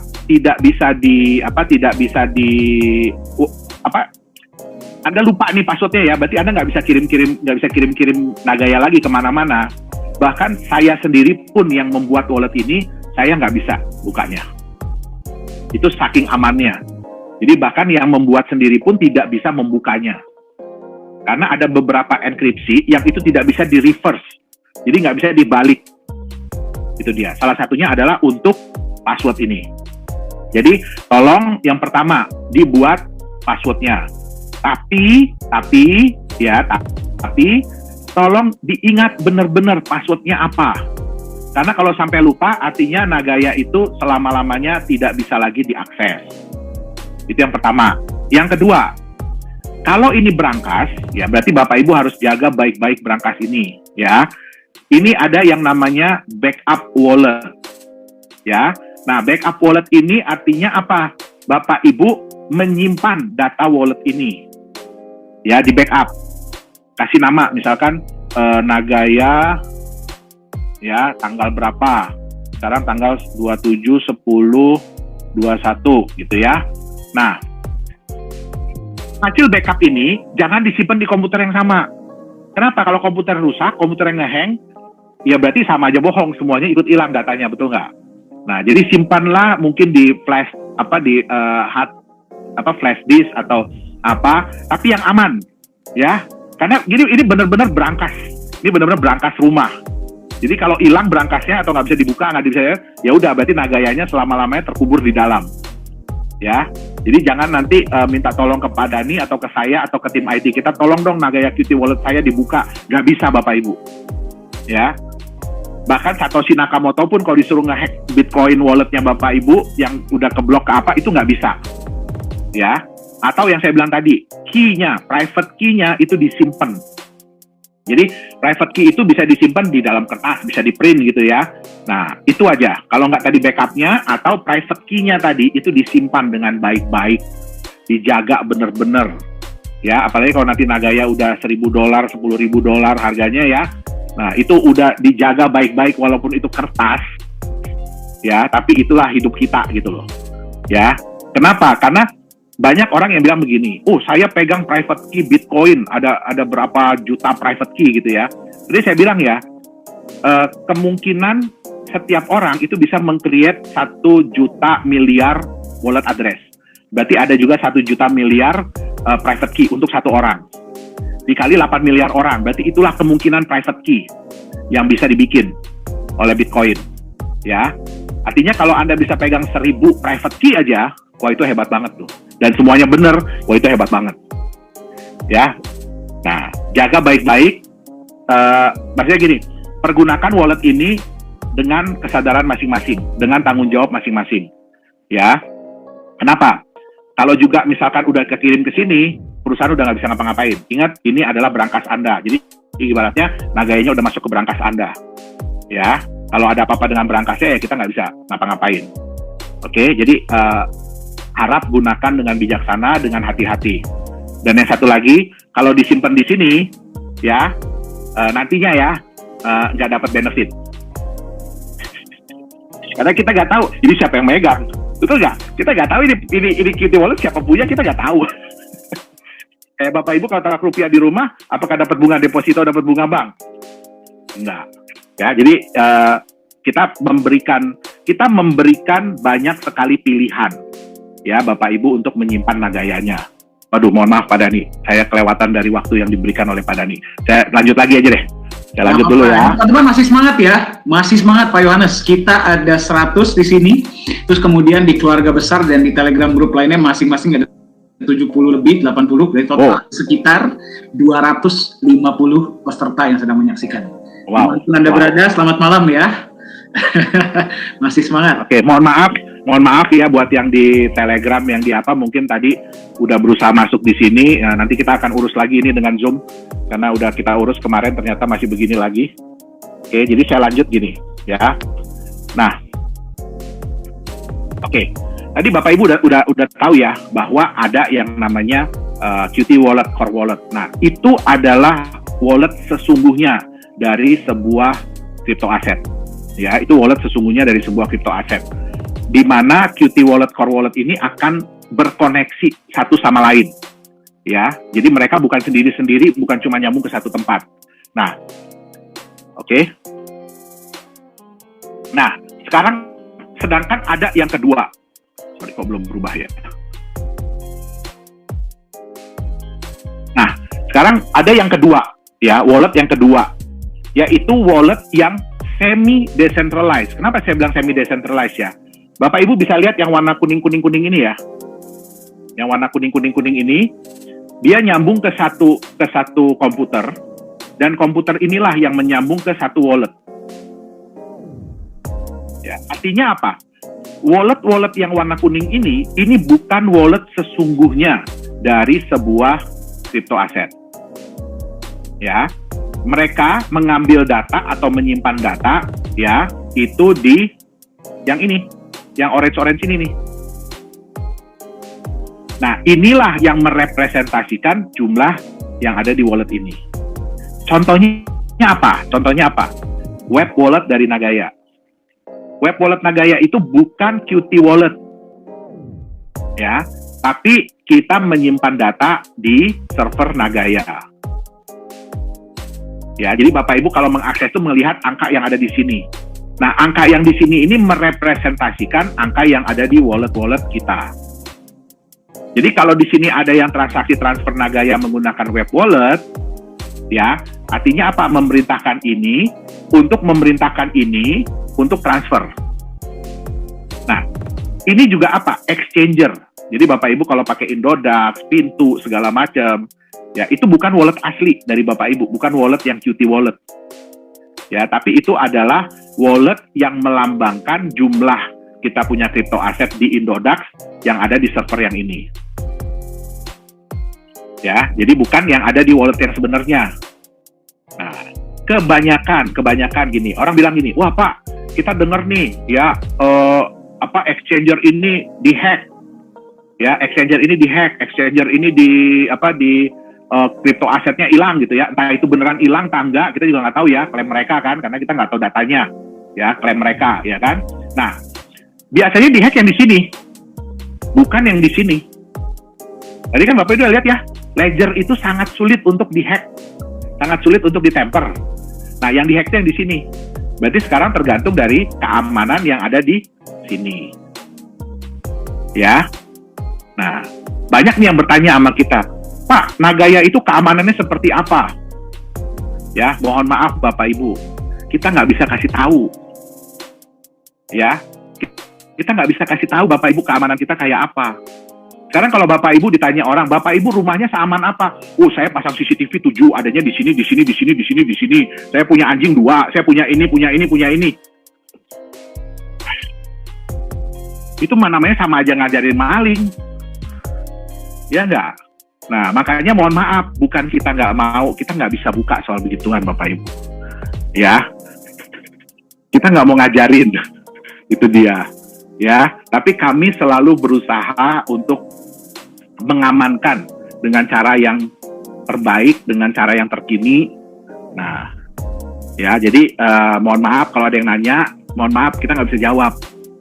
Gitu. Sama kayak Bapak Ibu kalau ditanya bagaimana nih kan, tokonya pakai apa aja nih biar aman gitu kan, Bapak Ibu coba tanya ke bank ini pakai apa sih itunya biar aman nih banknya, biar nggak dirampok orang gitu kan. Kalau mereka bisa sebut sih hebat. Ya, jadi ya mohon maaf sekali lagi ya, bukan kita nggak mau, tapi itu juga demi keamanan dan kenyamanan kita semua. Itu dia, oke? Nah, jadi ini harus dibedakan ya antara core wallet dan Qt Wallet. Core wallet, Qt Wallet, dan web dan mobile wallet. Ya, selain itu ada lagi yang namanya hard wallet. Mungkin Bapak Ibu pernah tahu yang modelnya kayak token ya. Nah, itu juga hard wallet. Jadi banyak sekali tipe wallet. Tapi wallet utama itu adalah core atau Qt Wallet. Itu adalah wallet asli, native wallet dari sebuah cryptocurrency, dari sebuah crypto aset. Oke.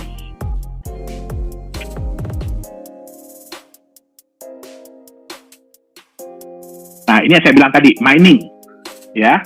Jadi kalau yang menghitung transaksi, yang menghitung hash dari blok-blok tersebut itu siapa sih? Ya, itu adalah miners. Nah, miners itu apa? Miners itu sebenarnya adalah node, adalah komputer, ya, atau perangkat yang didedikasikan untuk menghitung, ya, bukan cuma menyimpan, tapi dia juga menghitung. Ya, menghitung apa? Menghitung transaksi yang terjadi tadi, blok-blok yang terjadi tadi. Nah, mungkin yang ini, ya, saya mau jadi miners, kemudian yang ini, saya mau jadi miners, ya, ini juga sama, ini juga sama. Nah, atau ini juga, akhirnya ada yang ikut lagi jadi miners.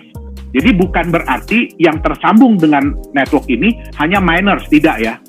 Semua wallet dan miners itu tersambung dalam satu network yang sama. Oke?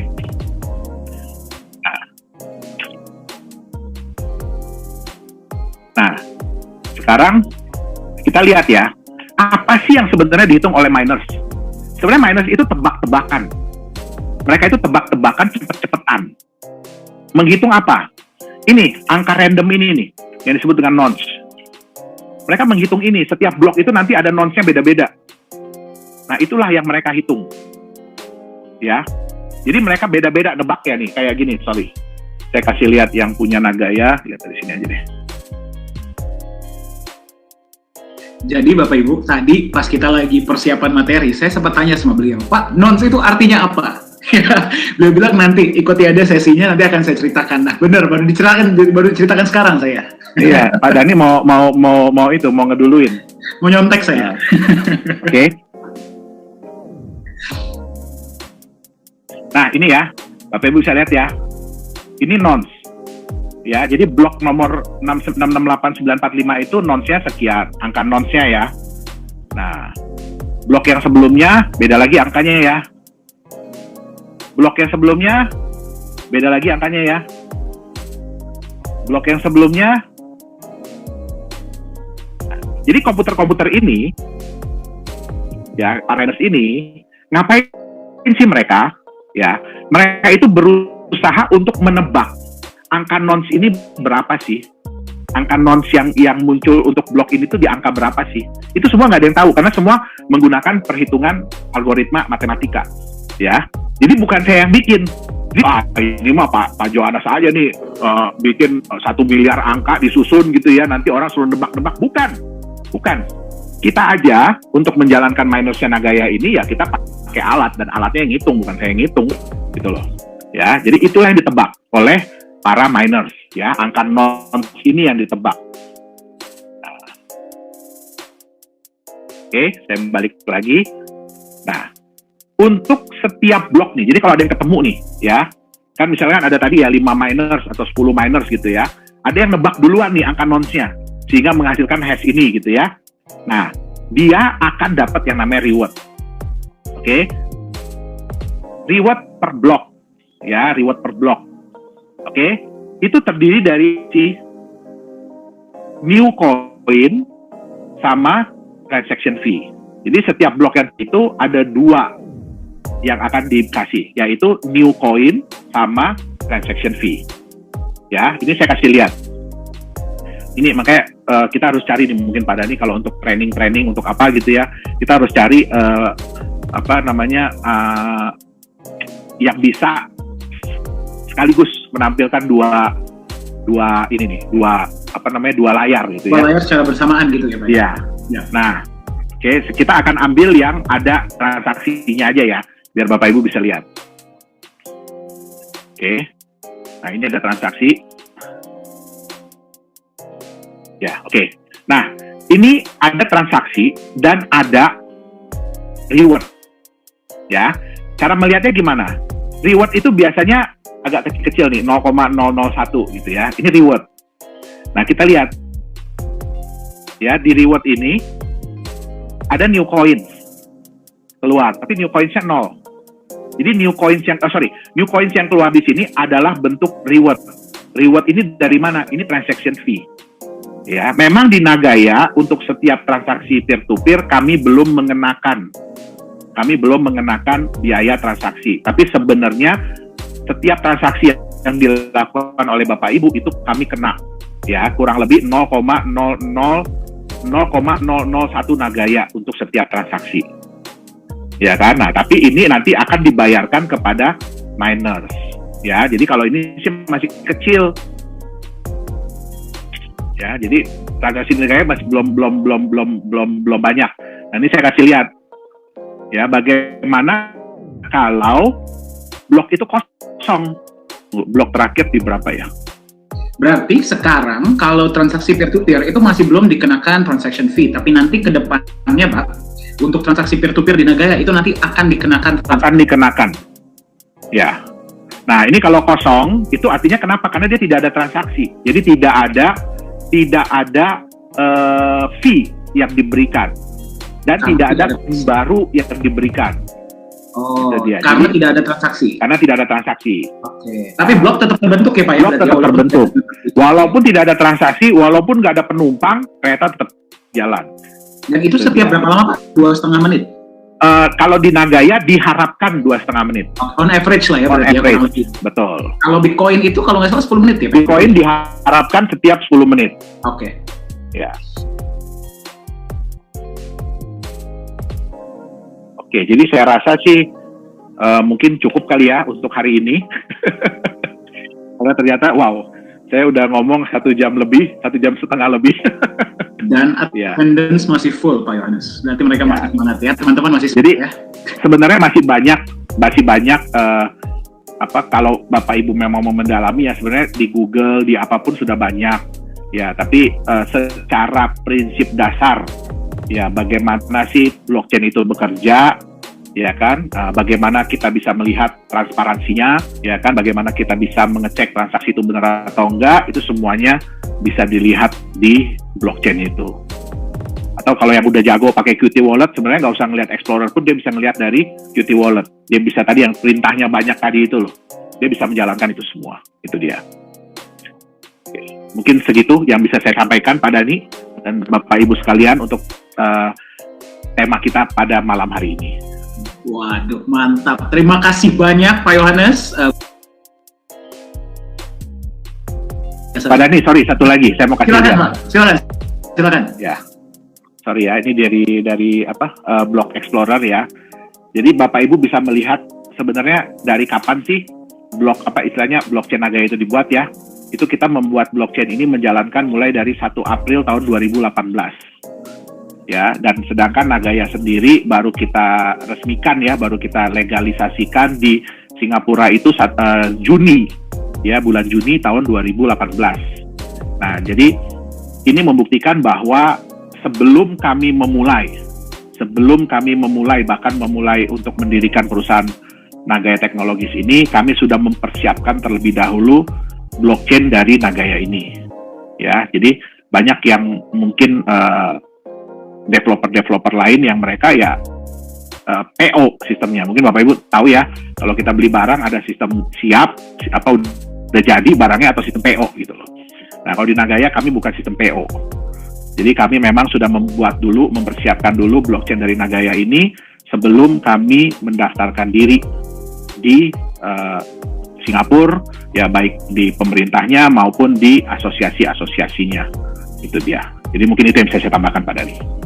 Nah, itu bukti ya, Bapak Ibu ya. Ini ilmu beliau ini saking banyaknya, itu nanti sesuatu yang baru akan muncul lagi ya. Jadi mungkin nanti Pak Yohanes mungkin kita bisa siapkan sesi selanjutnya ya. Bagi teman-teman yang mau belajar lebih dalam tentang blockchain, lebih dalam tentang. Nah, ini Bapak Ibu mengundang beliau untuk kita bikin sesi itu sangat sulit. Saya booking, Pak, tolong dong Pak ya berbagi tentang blockchain kepada sahabat-sahabat kita, keluarga kita di Indonesia ini 1 bulan ya Pak Yohanes ya, lebih ya 1 bulan baru bilang oke pada tanggal ini ya. Jadi beliau ini sangat senang berbagi ya, dan apalagi kepada kita keluarga besar Nagaya ya, agar kita tuh memahami apa sih yang kita pegang. Jadi kita jangan cuma asal pegang aja, kita harus tahu apa yang kita pegang dan sepowerful apa sih, sekuat apa sih teknologi barang digital ini ya, Nagaya yang kita pegang ini seperti apa. Nah, itulah tugas kita ya, memberikan edukasi ya. Sekali lagi thank you Bang Pak Yohanes ya. Saya ingin rangkum dulu Pak sedikit. Nah, hari ini kita berbicara tentang beberapa hal ya, terutama tentang kripto. 4 teknologi utama yang membuat kripto ini, Pak Yohanes tolong kalau tadi nanti saya kurang tolong ditambahkan ya. Ini yang saya tangkap nih ya, adalah blockchain, decentralized network, distributed ledger, dan encryption. Betul ya? Oke. Nah, power dari sistem blockchain itu adalah decentralized network ini adalah transparan tapi rahasia. Transparan, siapapun bisa buka, tapi dia rahasia. Ya, jadi tadi Anda bisa lihat transaksi tersebut bisa Anda lihat di Block Explorer di dalam Qt Wallet, tapi Anda tidak bisa, kalau Anda bukan yang pengirim dan penerima ya, Anda nggak akan bisa tahu itu dari mana ke mana. Ya, Anda bisa lihat terkirim sekian Nagaya, tapi dari hash ini, dari wallet ini ke wallet ini. Ya, itulah yang namanya enkripsi ya, betul ya Pak Yohanes ya? Dienkripsi beberapa kali, jadilah wallet address tersebut. Nah, yang membuat blockchain powerful, dia tidak ada central network, yang berarti akan lebih sulit untuk ditemper atau dirubah. Nah, kemudian kita juga berbicara hari ini tentang berbagai macam wallet, ya. Berbagai macam wallet, beberapa diantaranya adalah web wallet, mobile wallet, ada juga hard wallet, dan juga wallet terutama dari sebuah koin itu adalah Qt Wallet, ya, wallet sebenarnya. Nah, Qt Wallet ini hanya dimiliki bagi koin-koin yang memang berjalan di blockchain sendiri. Ya, token itu tidak akan punya Qt Wallet, betul ya Pak Yohanes ya? Betul. Ya, jadi hanya koin-koin yang berjalan di blockchain sendiri, contohnya Bitcoin, Litecoin, dan Nagaya, ya, beberapa di antaranya. Nah, Qt Wallet ini memang Anda harus gunakan dengan lebih berhati-hati ya. Tadi saya sudah kirimkan linknya, Anda kalau mau coba-coba menggunakan, mau download silakan, tapi berhati-hatilah. Karena kalau sampai sesuatu terjadi di Qt Wallet Anda, bahkan kami dari manajemen pun tidak bisa membantu Anda. Ya, tapi memang itu sangat aman seperti berangkas Anda sendiri. Ya, itulah Qt Wallet, decentralized wallet, dan juga tadi kita berbicara tentang mining. Ya, di dalam mining itu biasanya mendapatkan koin baru dan juga mendapatkan transaction fee. Nah, ini nanti harus kita rekam nih Pak Yohanes ya, agar teman-teman yang tadi mungkin belum mengikuti nanti bisa menyaksikan atau bisa mempelajari juga. Oke, baik. Nah, Pak Yohanes, mungkin kita menjawab 2 atau 3 pertanyaan ya Pak ya, karena keterbatasan waktu ya, sudah hampir jam 9 WIB. Nah, ini ada satu pertanyaan seperti ini Pak. Pak Yohanes, setahu saya, kalau sistem proof of work, kalau koinnya sudah habis keluar semua, berarti blockchain-nya tidak jalan lagi dong. Setahu saya, Nagaya itu kan juga menggunakan sistem proof of work. Bagaimana Pak? Oke. Ya, tadi kita udah lihat ya sebenarnya ya di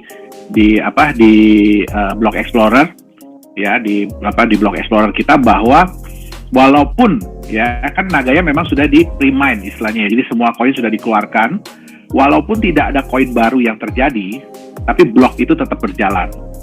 Ya, jadi karena reward itu kan ada koin baru dan transaction fee.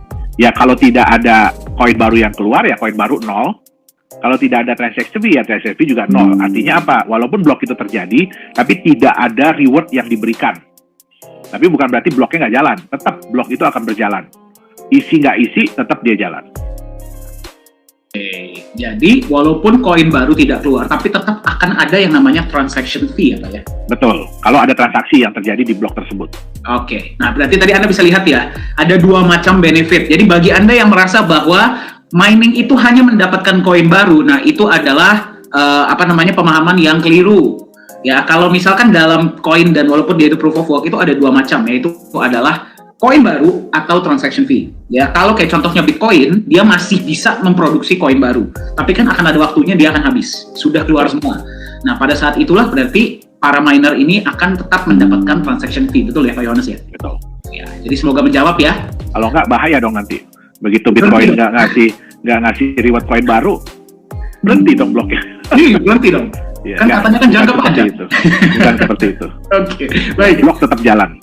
Oke, baik. Nah, Pak Yohanes, pertanyaan selanjutnya. Pak, sekarang kan staking lagi heboh tuh Pak. Kenapa Nagaya tidak menggunakan sistem proof of stake atau staking? Oke, baik. Jadi kita harus tahu dulu ya sebenarnya staking itu untuk apa sih sebenarnya ya? Kenapa sih dibuat staking? Ya, Bapak Ibu mungkin kita pernah bicara ya, kita pernah cerita ya bahwa apa sih yang membuat seseorang itu mau menyimpan asetnya kalau dia bisa mendapatkan nilai lebih, betul nggak? Ya, nah, sedangkan di banyak kripto aset lain, ya, mereka itu karena tidak menjalankan bisnis atau karena mereka tidak mau sharing profitnya ya, mereka nggak mau membagikan benefit kepada yang lain dalam bentuk yang real, sehingga mereka akhirnya memberikan reward dalam bentuk koinnya itu sendiri. Nah, itu yang pertama. Yang kedua, mereka kan berusaha nih, bagaimana caranya supaya membuat orang itu lebih mau menyimpan asetnya daripada menjual. Nah, jadi pilihannya ada 2. Kalau Anda mau simpan, Anda dikasih koin tambahan. Tapi kalau Anda mau jual, ya berarti Anda nggak dapat lagi koin tambahan, betul nggak? Nah, yang menjadi pertanyaan bagi kami adalah, dari mana dasarnya mereka mengeluarkan? Kita nggak tahu nih ya. Jelas, datangnya dari ya, mana? Nggak jelas ini perhitungannya datangnya dari mana. Nah, terus kalau koin baru terus diberikan, jadi staking itu kan adalah hasil dari koin baru yang keluar, ya, sampai nanti mencapai jumlah tertentu. Nah, apa yang akan terjadi kalau udah habis koinnya? Nah, satu hal yang mereka bisa lakukan adalah biasanya yang staking ini mereka bisa nambah jumlahnya koinnya, ya. Nah, Bapak Ibu harus ingat, pada saat koin staking ini memberikan koin-koin baru, artinya apa? Supply di market akan bertambah, betul nggak? Ya nggak? Supply koinnya akan bertambah. Sedangkan ya prinsip market kita tahu bagaimana caranya supaya supply itu berkurang. Ya, kalau supply itu terus bertambah sampai suatu saat nanti akan ada bom waktu. Kenapa bom waktu? Karena orang pasti akan lepas ini koin-koin hasil staking ini. Karena mereka udah tahu, wah ini koinnya udah mau habis nih. Stakingnya udah nggak akan keluar lagi nih. Ya kan, ya udah mendingan saya lepas. Nah, di Nagaya sebenarnya ya, kami pun memberikan staking sebenarnya kalau dilihat-lihat. Kenapa? Kami memberikan penambahan emas. Kami memberikan benefit lainnya tanpa menambah jumlah Nagayanya. Itu harus diingat. Ya, tanpa menambah jumlah Nagayanya. Artinya apa? Kami bisa nantinya menjaga supply. Supply Nagaya itu bisa dijaga. Kami bukan menahan koin sementara dengan cara ngasih koin baru. Itu jadi kayak bisul. Ya, di dalamnya numpuk benjol tambah gede nanti meledak. Nanti pecah bisulnya. Nah, begitu udah pecah ya semua keluar. Nah, di Nagaya kita sebenarnya staking. Kalau bisa dibilang kita staking. Kenapa? Dengan Anda menyimpan koin Anda mendapatkan benefit. Tapi benefitnya bukan menambah supply. Jadi bukan malah nambah keluar koin baru, tidak. Gitu. Ya, kita memberikan benefit yang lebih real. Dan yang terpenting apa? Benefit ini terukur, berbeda dengan staking. Kalau staking nggak terukur, karena itu semua diprogram aja. Gitu loh. Ya. Nggak bergantung dari performance perusahaannya, nggak bergantung dari performance apanya, nggak ada yang jelas. Nah, makanya di Nagaya kami lebih ingin memberikan staking dalam bentuk yang real. Jadi bukan angka digital lagi, tapi kami berikan dalam bentuk yang real. Itu dia. Oke, berarti kalau boleh saya simpulkan Pak Yohanes ya, berarti kalau dalam bentuk staking, nah kan kita pernah ada sesi juga dengan Pak Lukman, kita juga sempat berbicara tentang ini nih Pak. Kita bikin koin sebanyak mungkin, kan sama aja ya Pak ya, effortnya dengan bikin koin. Biayanya. Bikin koin sama ya, biayanya pun sama ya. Bikin sebanyak-banyaknya, Anda beli koin tersebut, kita kasih koinnya.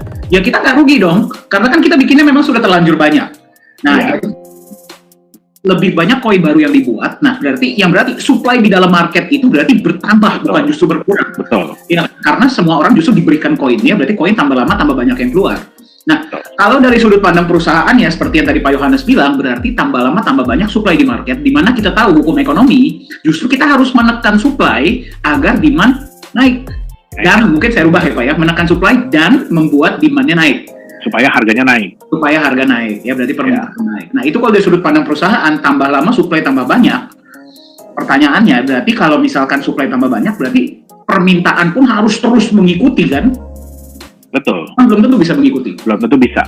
Nah, kalau dari sudut pandang Anda sebagai pemegang koin yang mendapatkan staking, Anda kalau mencairkan staking tersebut, Anda harus menjual kembali koin tersebut ke market. Berarti kan menambah supply di market.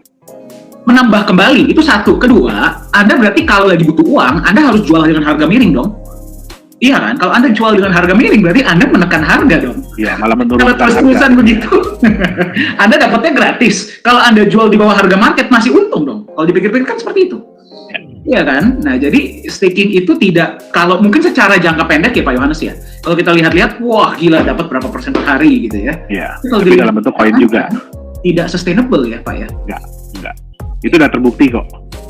Ya, jadi makanya di Nagaya, Anda pegang Nagaya, yang Anda terima stakingnya apa? Anda terima penambahan emas dan US dollar. Datangnya dari mana? Dari proyek. Jadi kita tetap menekan supply di market, berarti Anda tetap menekan, nggak usah terlalu banyak, nggak perlu dijual Nagayanya kalau nggak perlu banget, dan Anda tetap menerima benefit. Masuk akal banget Pak Yohanes. Jadi menjawab ya, kenapa Nagaya tidak menggunakan sistem staking? Kita pernah ada satu pertanyaan Pak Yohanes ketika kita bikin AMA waktu itu. Ya. Oh ya. Ya kan, Nagaya apakah memberikan staking? Beliau suruh saya jawab seperti ini, tidak, tapi kita berikan sesuatu yang lebih keren, lebih baik daripada staking. Ya, nah itulah benefit. Thank you Pak Yohanes. Nah mungkin pertanyaan terakhir Pak untuk hari ini ya Pak ya.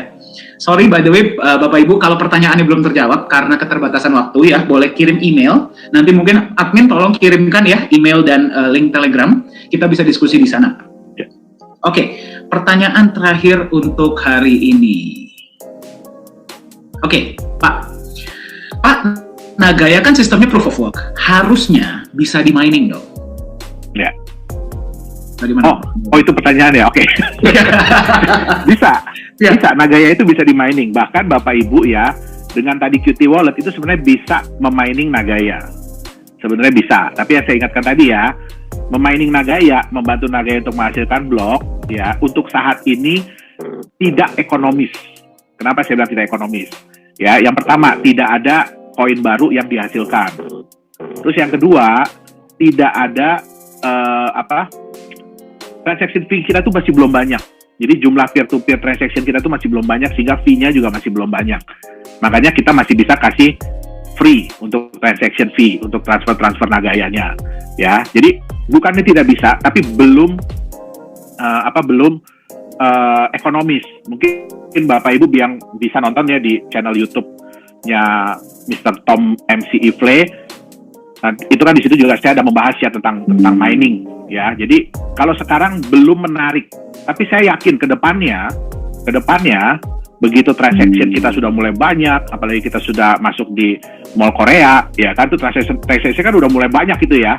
Nah, pasti orang akan tertarik untuk mining Nagaya. Kalau sekarang masih belum, karena belum ekonomis, nilai keekonomisannya belum ada.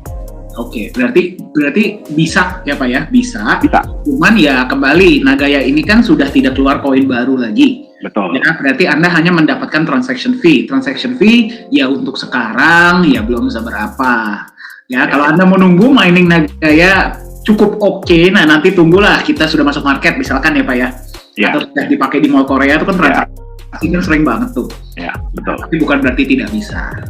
Ya, oke Pak Yohanes, gila keren banget hari ini sesinya. Ya, 2 jam bareng-bareng kita bicara tentang dagingnya ya, blockchain, crypto. Thank you banget nih Pak ya, hari ini kita bisa mengundang Bapak berbagi ya. Kita mungkin mudah-mudahan ya akan adakan sesi kembali tentang ini ya, tentang hal-hal lain agar Pak Yohanes ini bisa berbagi dengan teman-teman kita keluarga besar Nagaya Indonesia.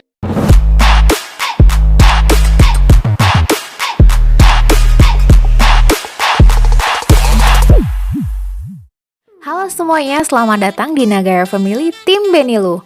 Perkenalkan, nama saya Mr. Benilu. Bergabunglah bersama kami, Tim Benilu, the biggest team in Nagaya. Orang cerdas, pilih Nagaya. We are Nagaya Family, nagayakan Indonesia, viralkan Nagaya.